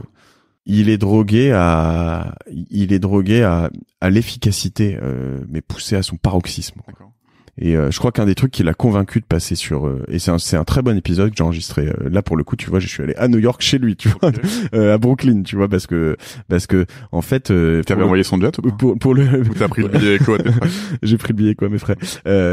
Il a en fait, je lui ai dit non mais attends, là tu vas passer 1h30, je sais pas combien de temps il dure cet épisode, mais avec alors à l'époque c'était peut-être des milliers, mais enfin maintenant son épisode a fait des dizaines de milliers d'écoutes avec des dizaines de milliers de personnes. D'accord. Donc tu gagnes du temps, tu vas pas en perdre. C'est-à-dire que les gens après, ceux qui vont te rencontrer, qui auront écouté ça, ils te connaîtront mieux. T'auras pas à expliquer ce que t'as fait, pourquoi t'es là, etc. D'accord. Et donc il CV à grande échelle. mais il est vraiment dans une sorte de tout doit être poussé vraiment pour se dire voilà. Je veux être efficace et ça marche donc sur sa vie perso, sur son business, sur tout ça et se dire ok faire plus avec moins. Less is more. Matt Stéphanie, t'as envie de vivre comme ça? Non, je suis en fait le problème c'est que j'adore l'efficacité. Mais chez les autres. Non, mais c'est pour en faire plus en fait, tu vois. C'est pas pour en faire moins. C'est-à-dire que si t'es très efficace dans un truc, tu peux faire autre chose en essayant de pousser le truc d'être très efficace, tu vois. Et donc sur le podcast, à la limite, tu vois, on l'a prouvé. C'est-à-dire que je connais plein de gens qui arrivent pas à faire un podcast par mois. Et nous ici, moi j'arrive à en faire quasiment 3 par semaine, tu vois. Et tu fais 3 par semaine? Non mais on a La Martingale qui est un podcast sur les finances personnelles. 80 € du CPM, ça motive. Hein. On a, voilà, c'est ça. Mais on est hyper efficace et en termes de, Jacques est hyper efficace. D'ailleurs, tu le vois en ce Qu'est-ce qu'il moment. bosse ce Jacques là? Il serait pas temps de le réveiller? Et Commence un peu à me baver sur les pompes. et voilà. Aurélie aussi, t'es hyper efficace. Enfin, on a du monde qui bosse bien. Voilà. Et là-dessus, on a découvert un truc découvert non, mais la magie du contenu. C'est fort le contenu. Ouais. Ouais. J'ai énormément investi là-dessus. C'est sympa. Toi, je sais que et tu vois, tu fais partie aussi des gens qui ont découvert ça assez tôt. T'écrivais quand même pas mal, beaucoup. La dernière fois qu'on s'est parlé sur ce podcast, tu disais que t'avais un peu arrêté. Là, t'as pas mal repris. J'ai un peu repris. Mais moi, j'ai loupé ma vocation. Je devais être écrivain. Je devais pas être entrepreneur. Enfin, j'aurais bien aimé. Mais il est jamais trop tard. Non, je crois que j'ai pas le talent. Je me suis essayé 1 ou 2 fois, mais ça s'apprend. Je pense que, vraiment, écoute, j'ai poussé l'exercice. Crois-moi, je suis ni assez intelligent, ni assez talentueux. Je te crois pas du tout. Et écoute Joël Dicker. J'ai bien benchmarké. Écoute Joël Dicker sur ce podcast, et il a écrit 5 romans, ça lui a pris des années, et il a fini par y arriver, quoi. Donc non, je te crois pas. Mais voilà, et donc la force de tout ça, c'est-à-dire nous on cherche à mettre en avant tu vois, de l'apprentissage,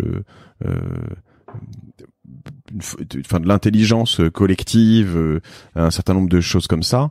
On a recruté pour nos clients une équipe de contenu énorme. Louis, ton cousin, mec remarquable, Sciences Po, qui sait écrire, qui a écrit, tu l'as dit, des bouquins, mais qui a une belle strate. Il a recruté aussi toute une équipe avec lui, avec Camille, avec plein de gens ici. Et en fait, on voit chez nous ou chez nos clients que t'arrives dans une sorte d'ère post-publicité, j'allais dire débile, tu sais, où tu vas dire aux gens des sortes de messages qui en plus de temps en temps sont faux, tu vois, juste pour dire tu vois, mes toilettes sont propres, donc vous viendrez plus jamais chez nous par hasard, en fait les toilettes elles sont dégueulasses, tu vois, enfin j'exagère, mais tu vois un peu l'idée. Donc toutes les entreprises, tout ça ont énormément évolué, et tout ça pour dire que en ce moment moi je me régale dans ma vie à produire du contenu pour nous, pour d'autres, qui a une nouvelle expertise qu'on s'est donnée, du contenu de fond, du contenu intelligent, récurrent et en volume, quoi. Donc c'est vraiment top. Voilà, cool. Je découvre ce truc. Je suis pas dans le roman encore, ni dans le studio hollywoodien. Et puis voilà, en revanche, je fais pas assez de sport, tu vois. Ça c'est un des trucs qui m'emmerde. Non, tu parais extrêmement sportif. Ouais, mais c'est toujours tes chemises qui ont l'air à deux doigts de craquer. Tu fais pas assez de sport? C'est parce que tu prends du XS? Non, non, mais c'est tous ces podcasts. Toi, tu fais énormément de sport. Mais j'en fais toujours beaucoup, mais plus assez. Mais plus assez. C'est quoi plus assez? Je sais pas si ça va intéresser les gens en l'occurrence, mais parle-nous de ta routine sportive. Mes routines, c'est juste n'y passe pas une demi-heure. Idéalement, on pourrait y aller très vite. Ah là, on sent la remarque. J'ai répondu trop long récemment. C'est idéalement chaque sport de triathlon une fois par semaine. Voilà. On parle quand même d'un mec extrêmement sportif. C'est pas beaucoup. Non, c'est pas beaucoup, c'est pas assez. Extorgué au sport. Tu fais du sport, toi? Ouais, je fais du sport. Je fais le sport préféré des connards, moi. Je joue au squash. Ah oui, c'est vrai, c'est vrai. Ouais. C'était un article c'était un titre du Gorafi. C'est cool. Qui est sorti il y a 1 ou 2 ans. Le titre, c'était très drôle. C'était le squash, toujours le sport préféré des connards. Ouais. Et j'ai, dans la même journée, une quarantaine de personnes différentes qui ne se connaissent pas entre elles, qui me l'ont envoyé. On me dit, Simon, ça parle de toi. C'est ça. Et non, moi, je fais du squash depuis, en amateur. Et puis ensuite, je me suis mis un peu à la compétition il y a quelques années. Trop bien. Et j'en fais 3 fois par semaine, ouais. J'en fais le plus possible. Mais pas assez non plus. Et t'as des routines d'ailleurs, parce que on parle de routine. J'ai des routines, mais j'ai toujours, je sais plus, je t'en avais parlé, je crois en 2017, j'ai toujours la routine d'écrire. J'essaie d'écrire quotidiennement dans mon journal. C'est dur. Là, je sors d'une période où j'ai pas beaucoup écrit, mais j'ai beaucoup écrit cet été. Ça c'est une de mes routines. Ok, hyper bien. Sur Evernote toujours. Sur Evernote toujours, ils ont un petit peu amélioré la stabilité. C'est un tout petit peu plus pratique qu'avant, mais bon, ça fait le taf. Parce que t'es un des rares. À écrire. Je veux dire, dans mon podcast, dans mon podcast, c'est un peu démodé comme activité. Ouais, mais alors ce qu'ils appellent journaling, non, ou je sais pas, il y a un terme en anglais comme ça. Mais sache que certaines personnes, ouais, en écoutant mon podcast, m'ont dit qu'elles s'étaient mis à écrire leur propre journal. Mais je pense d'ailleurs une auditrice qui s'appelle Juliette, que je salue, qui m'a dit qu'après avoir écouté notre podcast, elle s'était mise à tenir son journal. Mais ouais, mais il y a vraiment des épisodes entiers de certains podcasts pendant 1h30 où ils expliquent pourquoi, comment, qu'est-ce qu'ils font, à quel moment. Et moi, je pense que non, mais ce qui est sûr, c'est que écrire, ça te permet un peu de structurer ta pensée. C'est un bon moyen de continuer ton raisonnement intérieur en l'écrivant, ça le met en forme, et la forme généralement amène encore un peu plus de clarté. C'est très utile d'écrire. Ouais. Moi, je fais un truc qui m'a changé la vie là. Sur Batch toujours. En début d'année, on s'est mis à travailler avec mon associé, avec un coach. Je fais une petite digression, mais je pense qu'une des conséquences de ce travail qu'on fait avec ce coach, qui est pareil très bien, qui nous aide beaucoup à structurer la boîte, ça nous amène à beaucoup écrire et à formaliser un paquet de trucs qui étaient dans nos cerveaux respectifs, dans la knowledge base plus ou moins consciente de la boîte, et qui du coup étaient pas synthétisés, ni transmis, ni accessibles. Et on écrit beaucoup de choses. Et ça, je pense que ça aide beaucoup la boîte à scaler. Ouais. Important d'écrire. Et ça devait être la conclusion de ce petit monologue. Ça me fait 2 questions qui viennent. C'est alors un coach, il faut absolument que j'en ai un. Ici, il y a un coach, tu vois. Bien sûr. Et pas un coach sportif. Non, pas un coach sportif, un coach manager, parce que j'ai tellement de trucs, de questions à poser là-dessus. D'une part. Moi, j'ai un très bon coach, mais à chaque fois que j'en parle, les gens me disent mais c'est qui? Ensuite, les gens l'appellent, et ensuite mon coach a plus de temps pour moi. Donc maintenant, je tais le nom de mon coach. Je garde pour moi.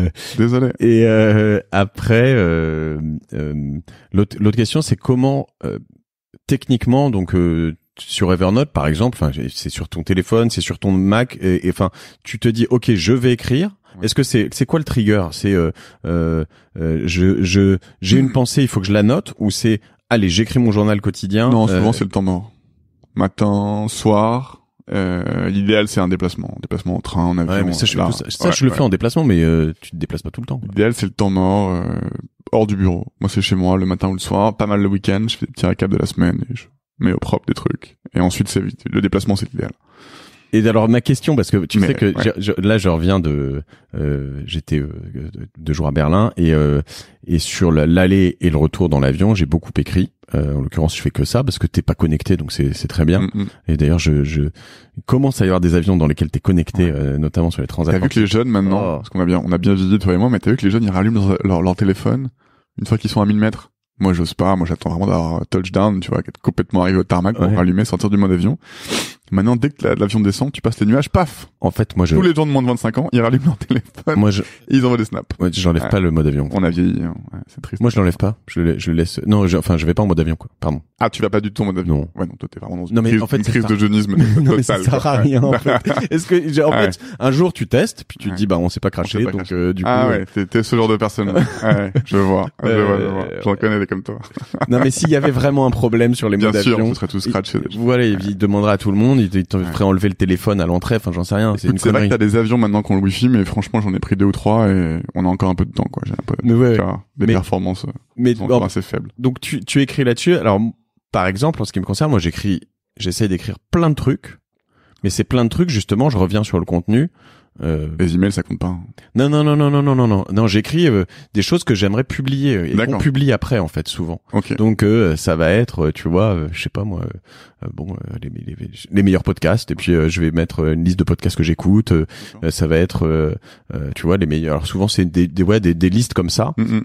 Puis après j'ai aussi la chance d'avoir du monde autour de moi qui peut prendre le relais un peu sur ces choses-là. Je confirme, il y a un monde de fous ici. Ouais. Ouais, c'est vrai. On a grossi. Et puis en plus on n'est pas que ici, donc.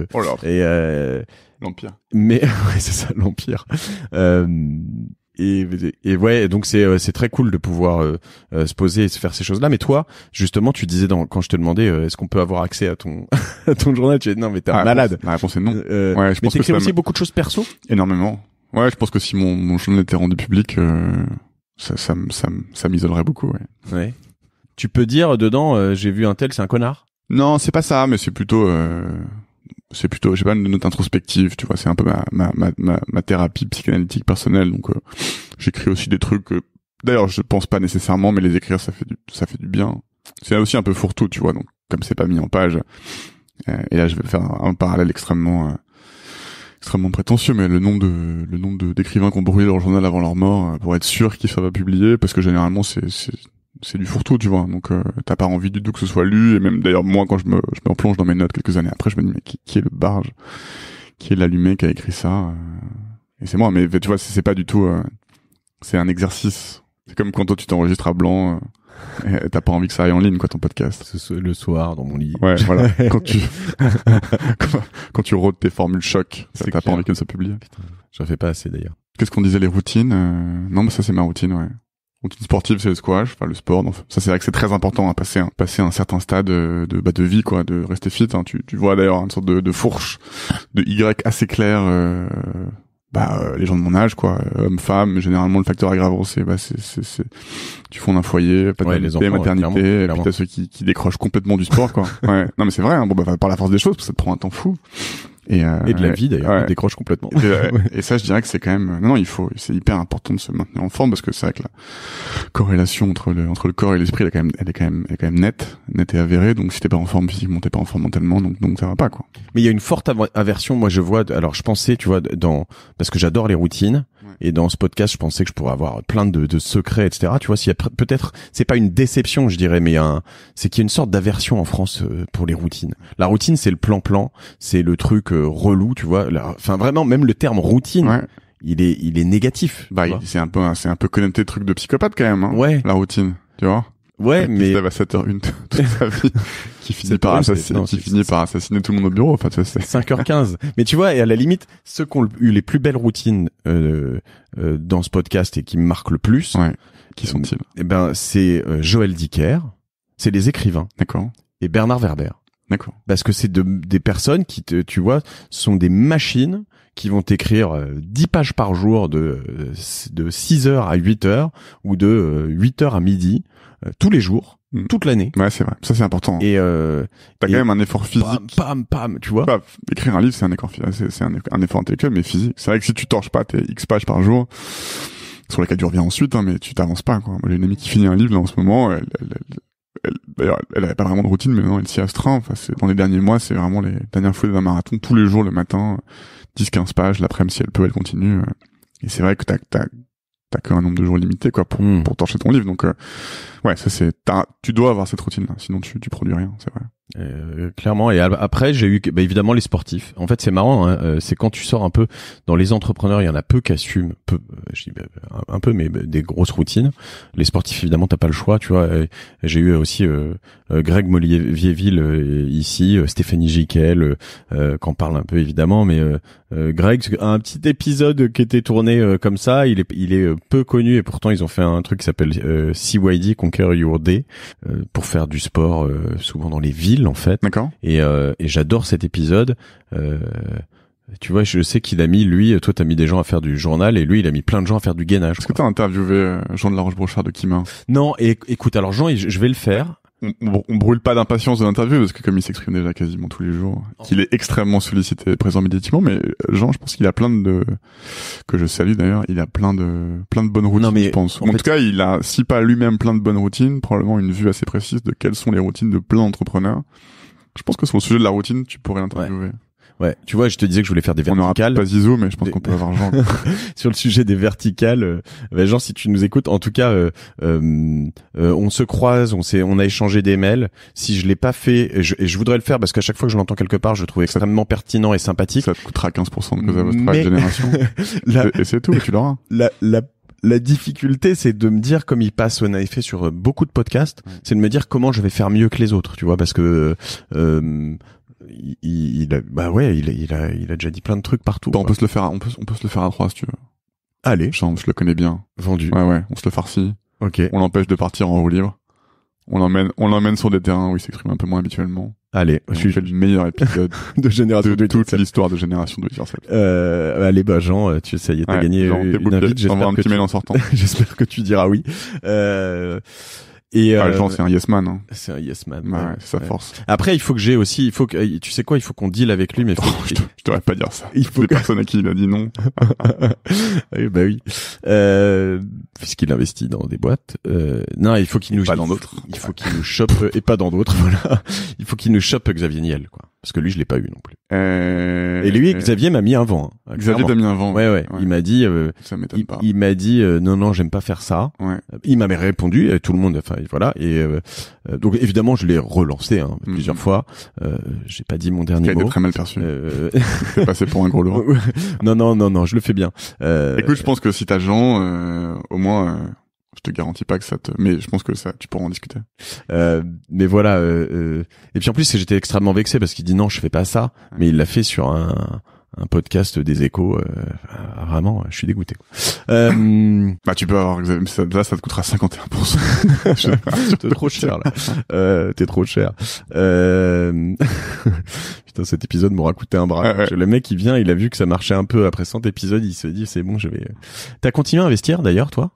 J'ai continué à investir. Écoute, j'investis le principal de mon temps et de mes efforts dans nos batchs. Mais j'ai continué à investir dans quelques startups, ouais. Je le fais un peu moins parce que j'ai beaucoup moins de temps, que j'ai connu quelques déceptions et aussi quelques succès, mais quelques déceptions qui m'ont un petit peu calmé du spray and pray, tu vois, d'investir dans tout ce qui passait. Ça, je le fais plus. Mais ouais, je continue à investir. Ouais. T'es pas positif? Tu veux dire financièrement ou moralement? On peut revenir sur le moral à la fin on fait le bilan, toi. Non, si.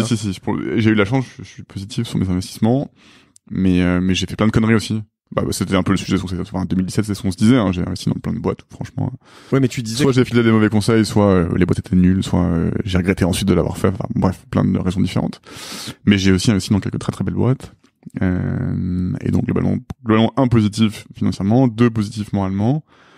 3, je dirais que c'est quand même aussi un peu, ça contribue à, c'est important dans l'écosystème quand t'as les moyens de le faire, parce que c'est vachement, tu crées ton réseau aussi en investissant. Là, j'ai investi dans une boîte avec d'autres entrepreneurs que j'adore, que j'aime beaucoup.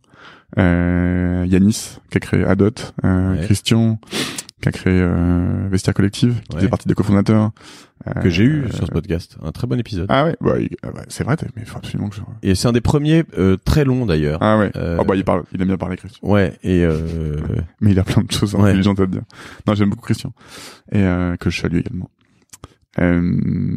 Et bref, donc tu vois, t'as une... Maintenant, je fais partie de la génération intermédiaire. Quand j'ai commencé, j'ai fait partie de la génération des 20 et plus. Maintenant, c'est plutôt 30 et plus. Et donc, c'est important aussi toi, Spécial, on en parlait, j'aurais bien aimé investir, mais il venait de lever avec un fonds d'investissement, donc ça s'est pas fait. Mais non, je continue, je pense que ça fait partie ça je te l'avais dit en 2017, mais du métier d'entrepreneur. Je pense que dès que t'as l'opportunité, t'apprends d'autres choses, t'apportes un petit peu de ce que tu sais, ça crée une dynamique. J'en ai parlé à Kerala la semaine dernière, je lui ai dit que je lui filais un dossier à la fin. Okay. Je lui ai filé un dossiet à la fin et je crois qu'il est chaud bouillant. Je vais te le filer aussi à la fin. Écoute, on va y aller tous ensemble. Allons-y à fond, prenons 60% du capital. Laissons cet entrepreneur à poil. C'était un affreux bonhomme en fait. Avec justement tout le recul, je me vis pas plus que je ne suis, mais... donc combien t'étais à 20, 30 investissements, un truc comme ça? J'étais à j'approchais de la vingtaine et là je crois que j'ai passé la vingtaine, je dirais 22 ou 23. OK.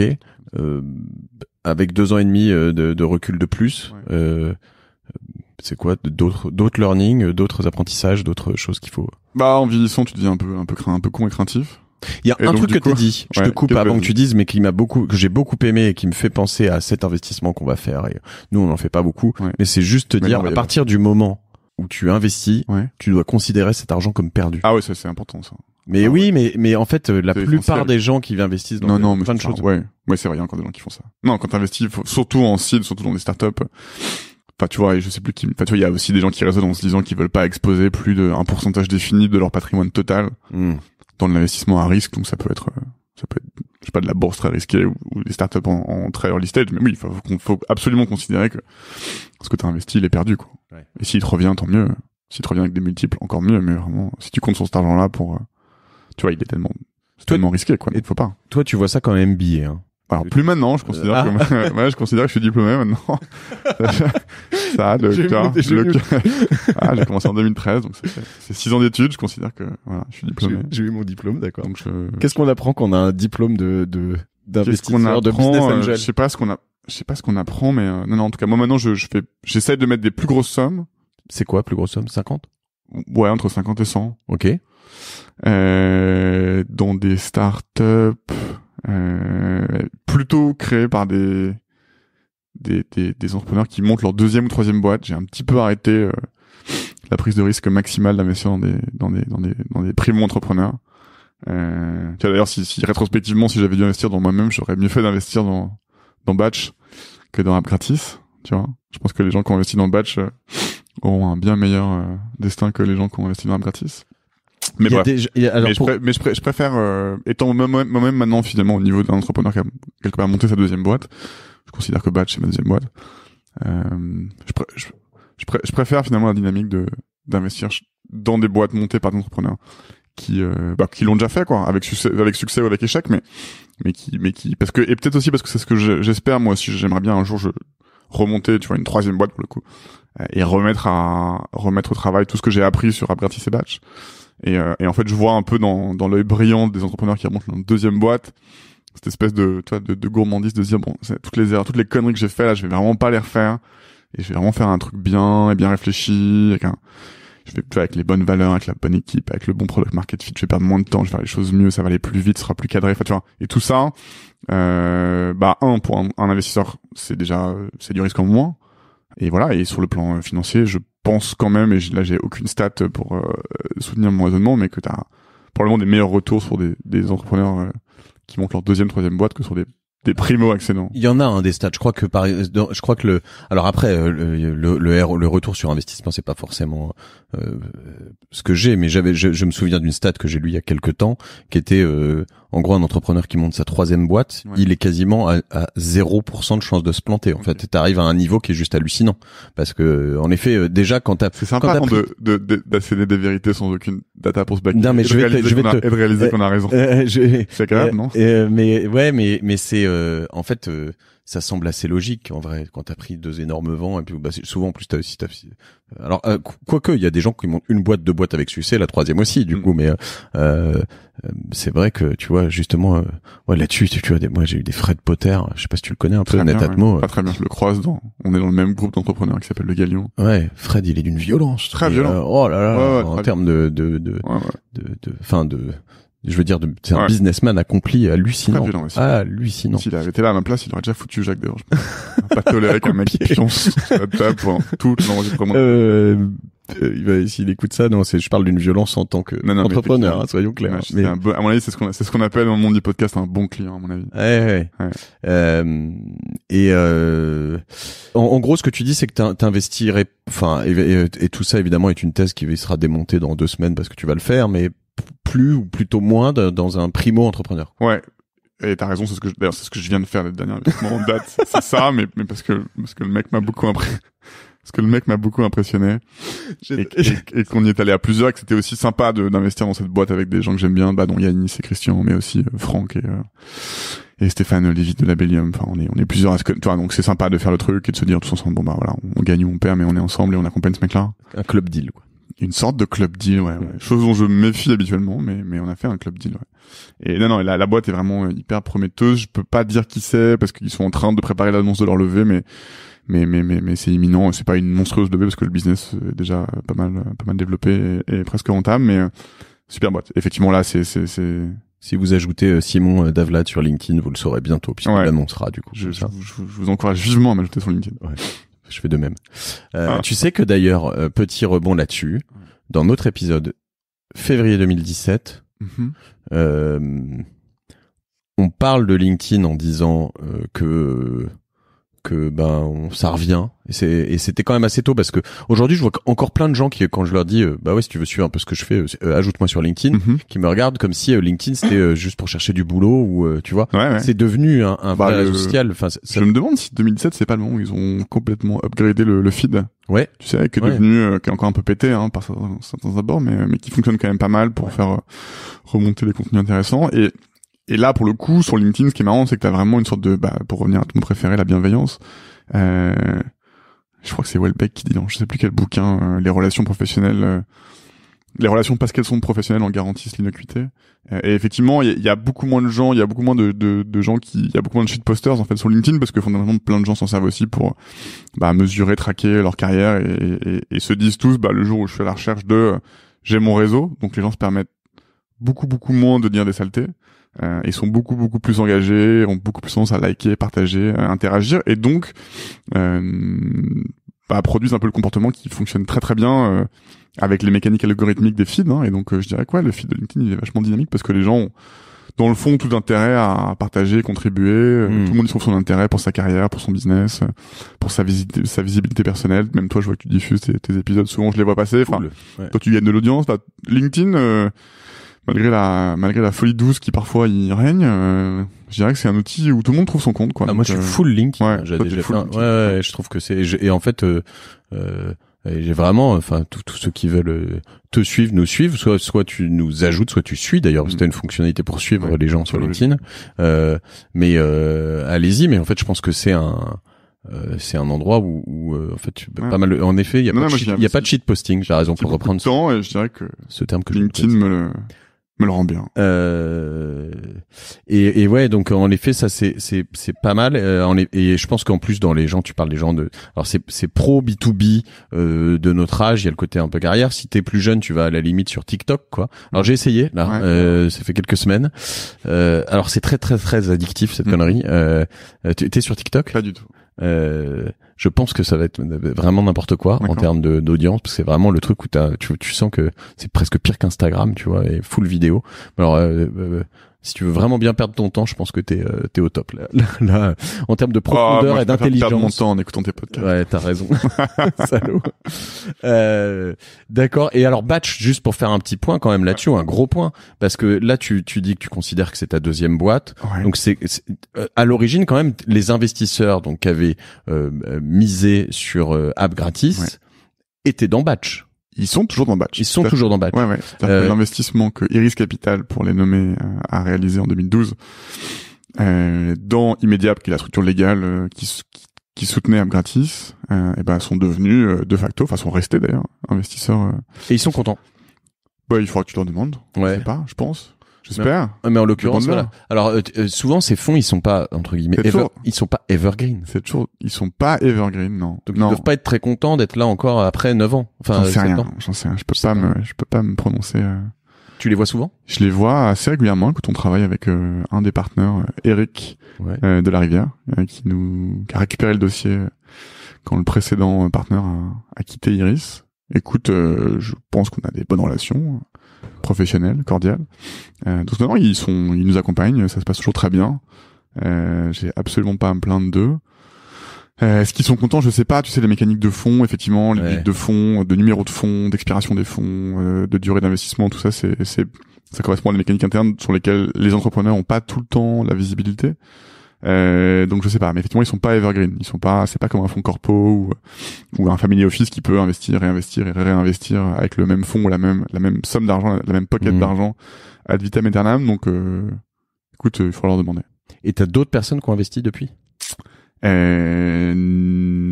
c'est une bonne question. On n'a pas réouvert le capital du tout. D'accord. Depuis 2012, à l'exception de quelques mouvements entre associés qui ont permis de rééquilibrer certaines participations, globalement pour le bien de la boîte. Non, mais l'histoire n'est pas finie. On verra ce qui se passe dans le futur. T'es majoritaire toi dans Batch? Je suis un actionnaire de référence. Disons que je suis l'actionnaire principal. D'accord. Dans Batch. Alors juste bon, moi l'image que j'en ai évidemment la plus visible et la plus facile à comprendre, c'est que Batch push des notifications. Donc ce que vous recevez potentiellement sur votre ordinateur, mais vraiment la notif de base, c'est quand même pas sur le portable, sur ton iPhone et tes Android, etc. Ouais. C'est toi qui es derrière souvent beaucoup de ces mécaniques. Donc ça c'est la version basique. J'ai vu, je crois que sur le décès de Jacques Chirac, vous avez battu tous les records, non? C'est ça à peu près? Ouais, alors j'aime pas dire qu'on a battu les records sur un décès, mais effectivement, Batch, on est l'expert du push. Ce qui implique effectivement qu'on fournit notre solution à énormément de grands groupes, de médias, de startups pour remplir un premier besoin basique qui est celui d'envoyer des notifications. Il se trouve qu'on travaille avec quasiment tous les médias français. Donc si vous recevez des pushs du Monde, de BFM, de RMC, Eurosport, de Bein, du Parisien, des Échos, de l'Express, de Le Point, pareil, il y en a une cinquantaine, donc voilà. Je dirais que j'ai été coupé au montage. Ouais. Que j'avais donné la liste complète, mais qu'on m'a coupé. Et c'est vrai que quand il y a un événement médiatique majeur. Ceux qui les écoutent tous, Génération Do It Yourself. Bien sûr. Voilà. Bien sûr qu'ils écoutent tous. Ils voient bien que, ils se disent tous que consciemment ou inconsciemment que t'es leur futur. C'est ça, c'est ça. Mais non, ça, j'ai plein de potes dans les médias qui t'écoutent. Dans notre ami commun, Peter. Et donc effectivement quand il y a un gros événement médiatique, notamment quand il y a une très grosse news AFP qui tombe et qui est reprise instantanément par tous les médias, tous les médias se mettent à envoyer des millions, des dizaines, centaines de millions de push en même temps, et donc nous ça nous fait des énormes pics. Derrière on voit nos compteurs s'affoler. Tu parles de combien sur une info, donc comme la disparition de feu notre président de la République, tu parles de combien on a envoyé sur la plage horaire de 24 heures. On a envoyé quasiment un demi-milliard de notifications push. Et on en envoie environ 5, ce qui était vraiment un très gros pic pour nous sur une aussi petite plage horaire. Et on en envoie environ 50 à 60 milliards par an. C'est le run rate sur lequel on est, 50 à 60 milliards par an. Donc si tu fais un demi-milliard en une journée, c'est beaucoup. C'est un gros pic, ouais. Et ça doit chauffer, mais sévère sur des machines. Enfin, tu dois être sérieusement équipé. T'es sur des Amazon Web Services ou des choses comme ça? Pas du tout. Pas du tout. On fait c'est un peu une des forces de Batch. Enfin, on fait pas du tout de cloud.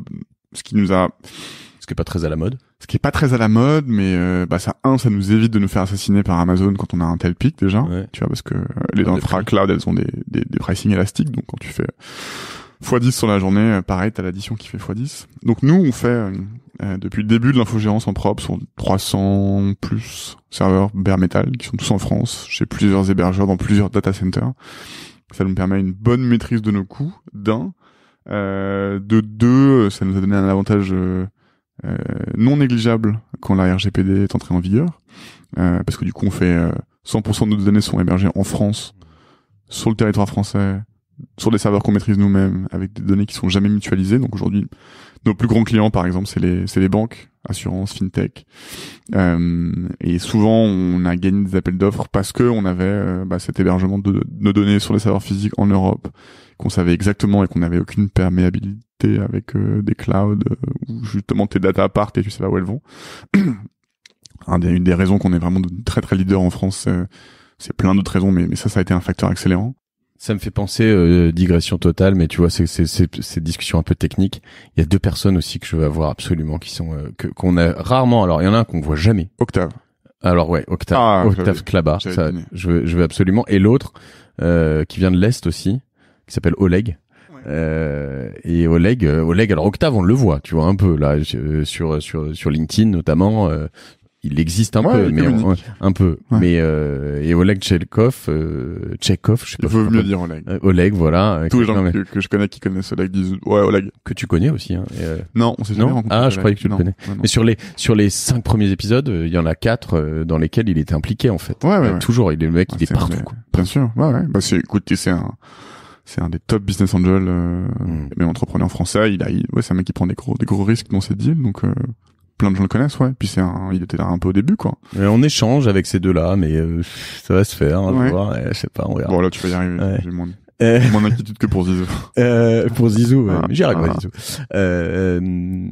Ok. Et alors après, vous faites, c'est ça, parce que ça, c'est la partie facile entre guillemets. Je dirais que ça, c'est le produit d'appel. Voilà, tu vois, c'est vraiment, c'est vraiment le service sur étagère, quoi. C'est-à-dire que on est un peu comme Amazon ou comme pour l'hébergement ou comme Mailchimp pour les emails. Quand tu vas pas développer tes propres serveurs ou tu vas pas coder ton propre serveur SMTP si t'as une newsletter de 200 000 emails à shooter tous les jours, tu passes par un service sur étagère. Batch, c'est pareil. Nous, on est devenu, tu vois, un peu la marque repère pour toutes les boîtes qui ont des applications et qui ont déjà un premier besoin basique qui est d'envoyer des dizaines de millions de push très vite, de manière fiable, traquable et sécurisée, sans latence, etc.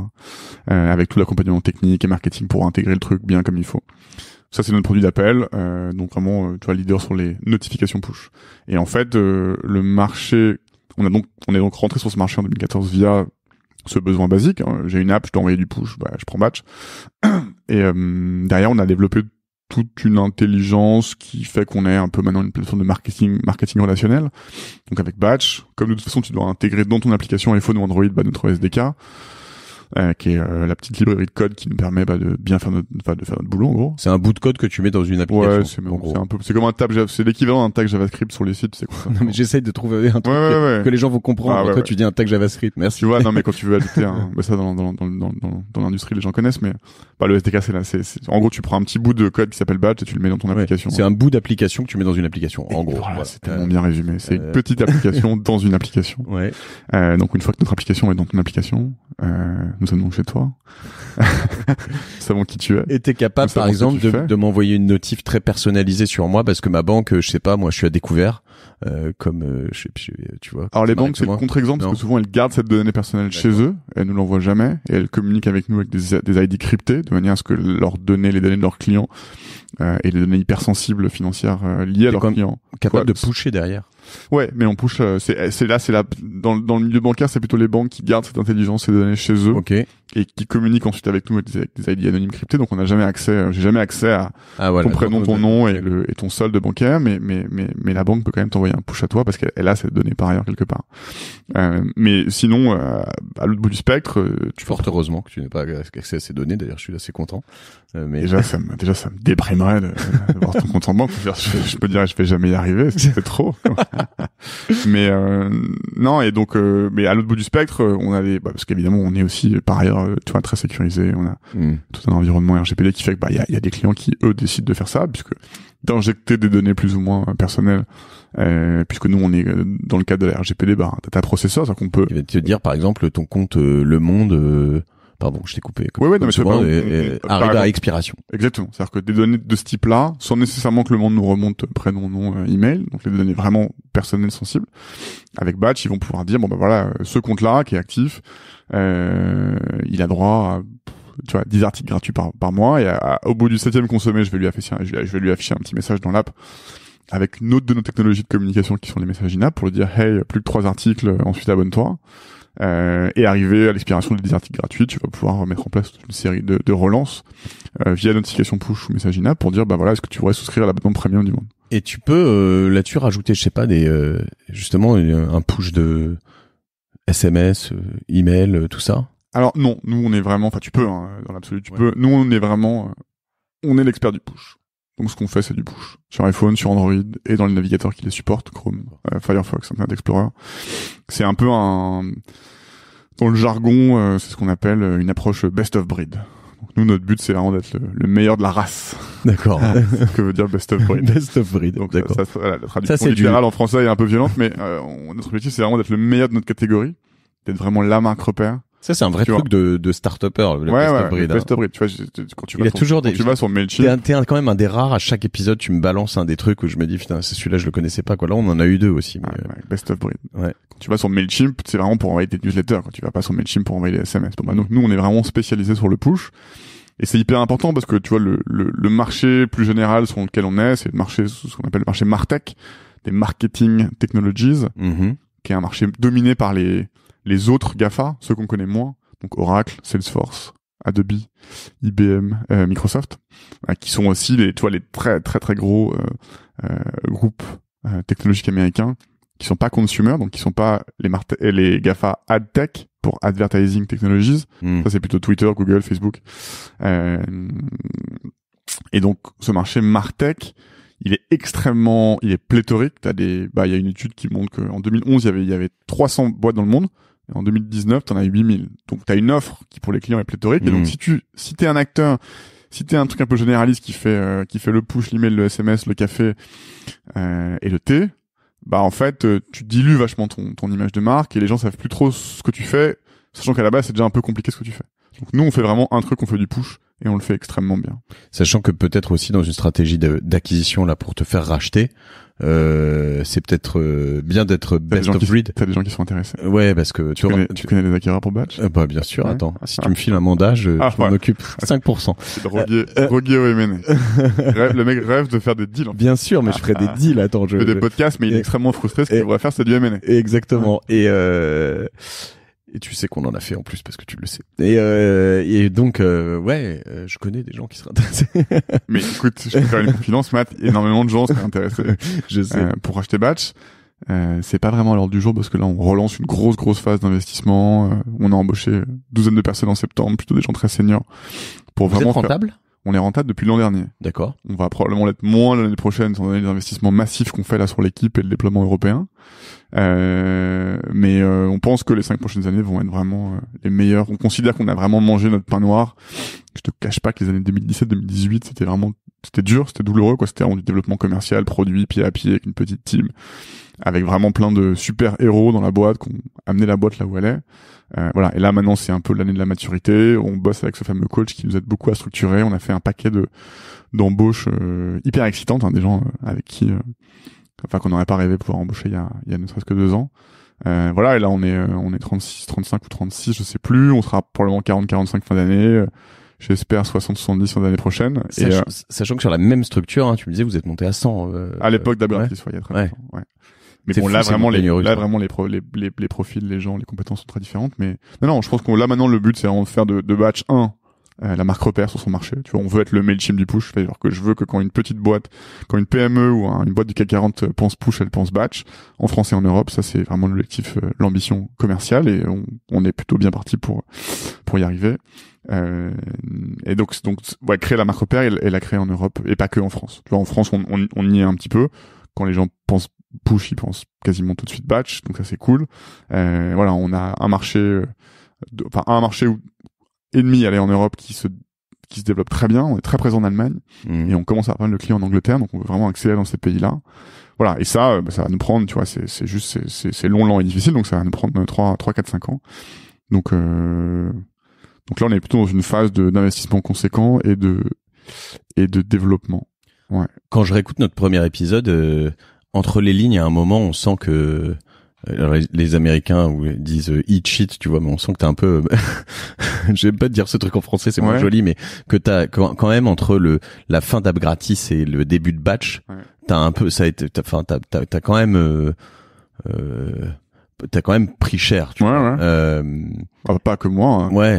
Toute ma team d'ailleurs, je pense, mais. Et là, on a l'impression que c'est vraiment l'essor, en fait, entre cet enregistrement et maintenant, un truc où... c'est pas faux, ouais. C'est vrai qu'entre le moment où on a enregistré, où j'étais vraiment, j'étais un peu sonné par encore on le sent, on était au début d'une phase très douloureuse avec Batch, où vraiment les premières années, enfin, tu vas avoir des grands groupes, tu vas avoir des marques, tu vas avoir des médias, et des mecs te reçoivent sur un coin de table en te disant on connaît pas ta marque, on n'a pas vraiment besoin de toi, quasiment pas de référence, t'es qui, donc on s'est vraiment fait foutre à la porte de 3 meetings.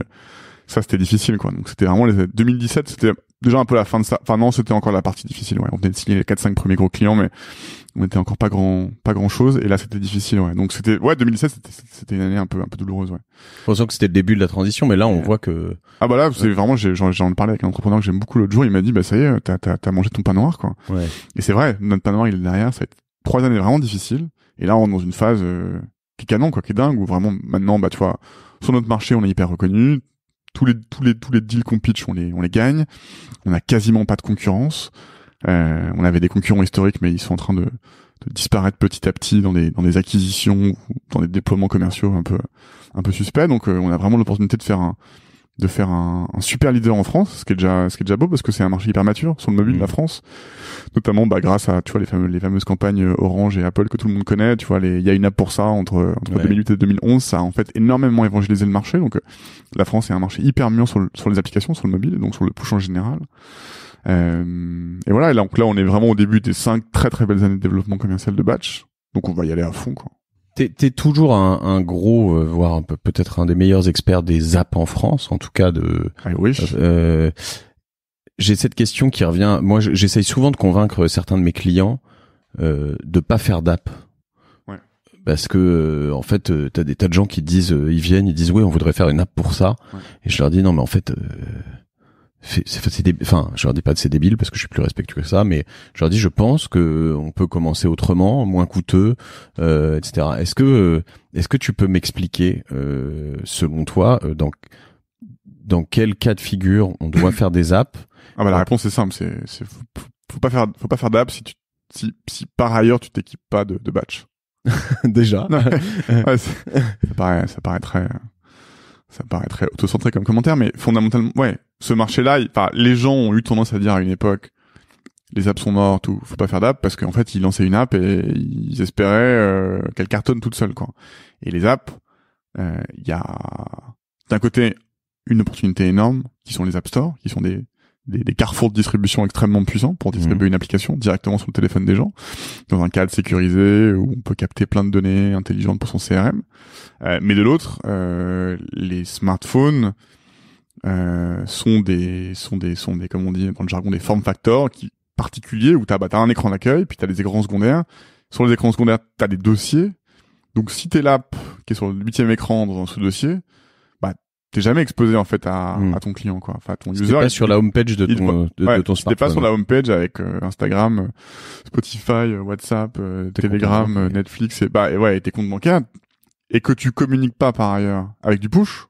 t'existes pas, quoi. Donc en fait, sauf tu fais ça, au bout de 90 jours, il y a plus que 1% des gens qui ont téléchargé ton app, si tu regardes les cohortes. sauf si t'es Trendline. Je veux dire, il y a quelques apps comme ça que tu utilises, un peu qui sont au fond, quelque part, t'en as besoin de sur lesquels tu reviens parce que de temps en temps tu prends le train. T'es amené à le prendre. Bon.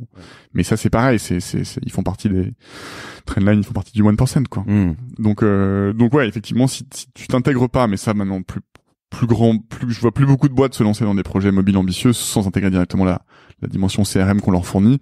Faut pas lancer d'app en 2019 s'il y a pas une stratégie de communication, d'activation et de rétention mise en place avec Batch qui est prévue, quoi, parce que sinon effectivement c'est une perte de temps, d'argent, ça sert à rien. Ouais. Parce que il y a plus beaucoup de gens, mais nous on a encore beaucoup de gens qui viennent avec des projets d'app en pensant qu'en plus avec 30 000 euros ils vont pouvoir faire une app Android iOS ah ouais, très tu bien. m'as dit que sur Cosa Vostra à 10 000 balles tu faisais une app. C'est pas vrai ça? Ah mais on peut, mais elle sera non mais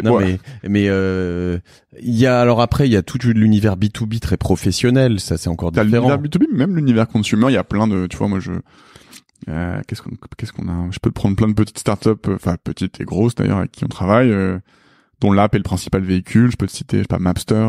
Ouais. Je peux te citer Magellan, ils ont qu'une app.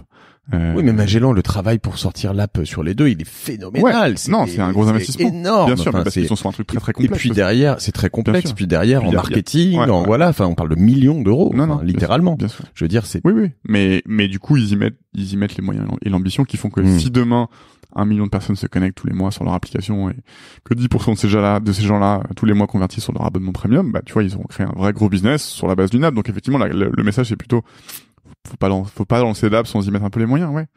Mais non, nous notre fenêtre, on voit quand même énormément de boîtes cartonnées grâce à leur appli, quoi. Mais effectivement, c'est des budgets qui peuvent être très élastiques. Une petite app simple, ça peut te coûter 20-30 000 euros. Un vrai gros projet ambitieux appli, c'est des centaines voire des millions d'euros assez rapidement sur plusieurs années. Mais tu constitues vraiment un asset fort, quoi.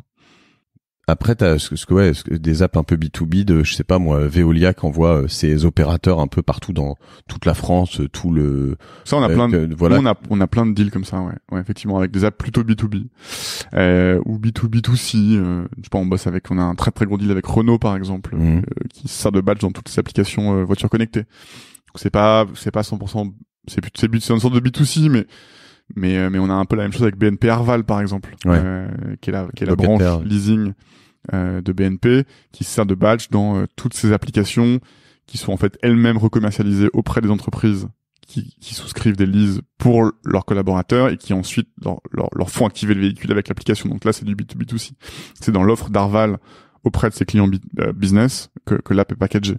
D'accord. Donc on a aussi nous des centaines de clients. Tu vois, on travaille avec une des filiales d'Edenred qui s'appelle ProWeb CE par exemple, qui package badge dans ils travaillent avec 6 ou 7 000 comités d'entreprise en France. Ils vendent une plateforme SaaS pour que les comités d'entreprise gèrent toute leur activité, et ils packagent là-dedans une application. Donc nous, on a notre technologie badge qui est dans je sais pas combien de milliers d'applis qui sont packagées pour les CE de je sais pas combien de milliers de boîtes en France. Et ça c'est recommercialisé par ProWeb CE auprès de leurs clients. Donc il y a pas non plus dans le business des apps effectivement que les apps consumer les plus célèbres qu'on connaît tous. OK. Et donc là, t'es dans cette phase d'investissement. C'est quoi à ton tour, mais ton objectif avec tout ça, c'est un exit auprès de Oracle et IBM, ou c'est continuer, rentabiliser, rester longtemps sur Batch? Écoute, la réponse c'est probablement. C'est-à-dire que ces GAFA, ces autres GAFA des technologies Martech, clairement ne savent pas faire ce qu'on fait. Elles savent le faire fonctionnellement, mais si tu veux, il y a un tel niveau d'expertise, d'exigence, de vélocité, parce que c'est un environnement qui évolue tous les ans avec les nouvelles mises à jour d'iPhone et d'Android. Et puis il y a une dimension métier, tu vois, d'experts. Ce qu'on fait, Oracle, IBM, Salesforce, Adobe, incapable de le faire. Donc peut-être que ces boîtes-là te diront oui au sein de notre suite CRM gigantesque, on a un truc qui fait du push, mais globalement 100% des clients qui viennent nous voir et qui sont déjà chez ces plateformes-là nous disent on vient chez vous parce que on a un niveau d'exigence qui est au max et la solution généraliste de notre partenaire historique ne fonctionne pas. Donc, il serait pas étonnant un jour qu'une de ces boîtes-là nous absorbe. Est-ce que c'est mon objectif à court terme, moyen, long terme? Je saurais pas te répondre, mais ça, ce serait pas impossible. Après, à court terme, non, on est vraiment dans cette phase d'investissement. Là, je pense on peut probablement multiplier notre chiffre d'affaires par 3 dans les 24 prochains mois et par 10 dans les 5 prochaines années. Et donc on y va, quoi. Enfin, tu vois, l'opportunité de marché, elle est tellement grosse et tellement devant nous, et en fait, on est tellement dans une bonne position pour le faire maintenant parce qu'on a mangé notre pain noir pendant toutes ces années pour créer une plateforme qui est, c'est des produits complexes, tu vois, c'est des dashboards, c'est des SDK, c'est des API, c'est des déploiements. Enfin, pour arriver au stade de déploiement où on est, qui nous permet en fait d'avoir l'usage, qui nous permet de faire un produit encore meilleur. En fait, il y a assez peu de boîtes qui arrivent à là où on en est, et d'avoir créé la marque. J'espère une fois de plus une marque repère, la marque repère sur le push, d'avoir réussi à créer ça. Non, faut qu'on le diffuse, quoi. Donc là, à court moyen terme, on est vraiment très focus sur notre déploiement européen. Ouais. Et si tu devais là-dessus par rapport à ce pivot et même cette maturité de boîte, en fait c'est assez marrant parce que t'es vraiment un spécimen à part, je veux dire, dans l'entrepreneuriat, dans le sens où t'es monté sur un truc que on en parle dans le premier épisode, sur lequel t'étais tout seul, et c'était quasiment, j'exagère un peu, mais en disant c'était quasiment un tas d'or, puis ça marchait tout seul, pas tout seul, parce que ça marchait bien, mais ça marchait très fort, très bien. T'es passé sur ce truc où t'as levé beaucoup, t'as eu une sorte de méga fail indirect, enfin direct d'ailleurs, et un pivot, et t'arrives là. T'as dû utiliser des qualités très différentes à chaque fois, ou découvrir, apprendre. J'ai utilisé les qualités de mon équipe, ouais. Mais alors, c'est quoi, du coup, c'est quoi les secrets? Et alors, si c'est ton équipe, comment tu la trouves? Comment tu la manages? Écoute, il y a tous les gens qui sont un peu centraux aujourd'hui chez Batch. En tout cas, une très grande partie était déjà chez AppGratis. Donc, je pense que c'est des gens qui, consciemment ou inconsciemment, partagent quand même ces qualités le mot pareil est un peu comme bienveillance, il est pas mal galvaudé, mais de résilience. Tu vois, on a traversé des trucs quand même, des montagnes russes, et dans ces montagnes russes, il y a des gens qui ont pas résisté et d'autres qui sont restés. Et je pense à des gens comme, je sais pas, dans mon équipe, Antoine, Nicolas, Thierry, Baptiste, Lou, et une partie de notre équipe technique à Lyon. Je vais pas tous les citer parce qu'ils sont beaucoup, mais ils ont traversé ça, et voilà, et aujourd'hui ils font partie un peu des piliers de la boîte, quoi. Donc et ça, voilà, moi pour le meilleur ou pour le pire, c'est un peu ma tronche qui est la plus visible dans l'histoire Gratis et Batch, mais vraiment aujourd'hui on est sur des sujets produits et techniques infiniment plus complexes que ce qu'on fait sur Gratis.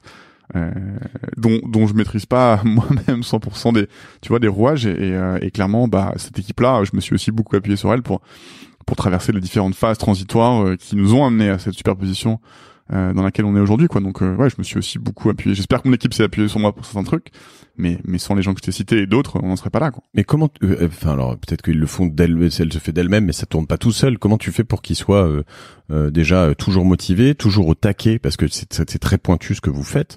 Je sais pas, moi je vais pas te dire que je suis un grand manager parce que je le suis pas. Tout le travail du code de coaching que je fais, c'est pour devenir un meilleur manager. Moi, mon objectif perso et pro, c'est juste de devenir meilleur, tu vois. Non, je pense qu'il y a aussi des gens qui tiennent, quoi. Il y a des gens qui s'automotivent, il y a des gens qui juste, tu vois, sont dans une aventure, ont conscience de leur rôle dans cette aventure, ont au fond d'eux un peu le sens de la mission, ont l'envie de tenir, l'envie d'aller au bout, l'envie d'aller à l'étape d'après. Tu peux les motiver, tu peux les embarquer, mais il y a aussi la volonté personnelle des gens qui font que, peut-être parce qu'ils y voient leur intérêt, je sais pas moi, financier, mais aussi professionnel, ou parce qu'ils ont pas envie de lâcher un truc dans lequel ils sont embarqués. T'as des gens moi je déteste laisser un truc inachevé, ça m'exaspère et ça m'empêche de dormir. Donc t'as des gens qui partagent ces valeurs-là et qui ont pas envie, tu vois, qui se disent bon voilà, j'étais là quand ça allait bien, maintenant ça va mal, maintenant on remonte la pente, on va au bout, et voilà, il y a aussi des gens qui, je pense, s'automotivent, quoi, veulent aller au bout du truc, se sentent bien dans un contexte un peu d'épreuve, ou un contexte où il faut développer dans des conditions difficiles. Bon, il y a ça aussi. Voilà, après j'essaie d'être le manager, tu vois, inspirant, motivant, mais c'est très difficile. J'ai l'impression que là-dessus, plus t'essayes, plus moins t'y arrives, en fait. C'est aussi quand tu te forces un peu à l'être, tu vois. C'est dur de forcer sa nature. Ouais. T'as des gens qui embarquent beaucoup plus facilement que d'autres. Est-ce que j'embarque bien les gens? J'en sais rien, il faut leur demander.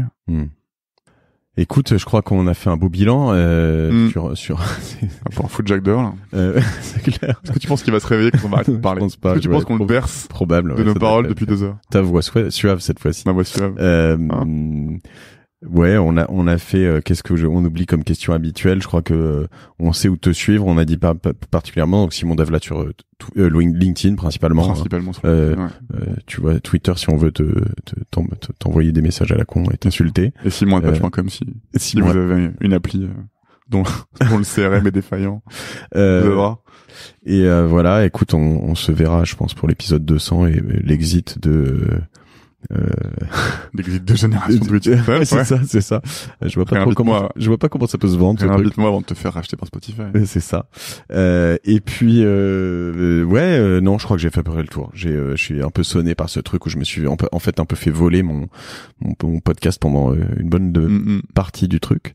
Ça fait du bien. Ça m'a fait du bien. Ouais. T'as vidé ton sac là. Je pense que tu repars motivé pour les prochains épisodes. Ça fait du bien à ceux qui trouvent qu'ils m'entendent trop. Ceux-là on les embrasse. Ouais, non mais ils peuvent se désabonner. Mais ils sont plus là depuis longtemps. Les deux trois casse-couilles là qui shitpostent sur la page de Génération. Désabonnez-vous, ce sera mieux pour tout le monde. Shitposting, c'est l'un des 2 termes qu'on a appris aujourd'hui, et l'autre était Best of breed. Best of breed. Voilà. Best of breed. On a du shit et du best. Tu vois, c'est un peu le spectre de Génération de Self. La dualité de l'existence. Exactement.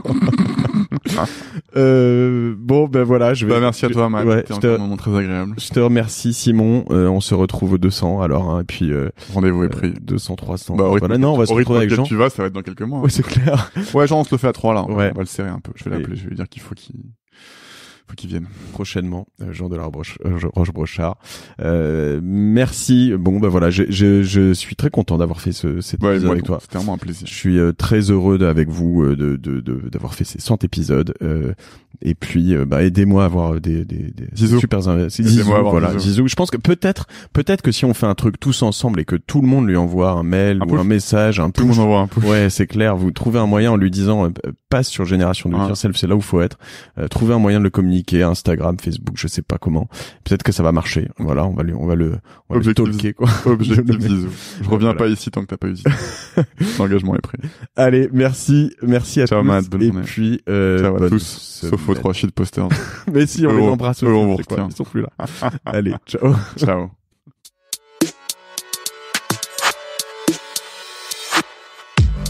Bravo, vous avez écouté cet épisode de Génération Do It Yourself jusqu'au bout. Merci de le partager à 2 personnes autour de vous, d'inscrire de force vos amis au podcast sur leur smartphone et de mettre une note 5 étoiles avec un gentil commentaire. Ça m'aide énormément pour ressortir dans les classements. Aussi, si vous me laissez votre email sur gdiy.fr, je vous enverrai l'épisode de la semaine ainsi que 2-3 bons plans. Pour finir, n'oubliez pas que si vous avez des besoins en accompagnement digital, toute l'équipe de Cosa Vostra va vous bichonner comme il se doit si vous nous écrivez sur contact@cosavostra.com. Je suis Mathieu Stéphanie et je vous embrasse.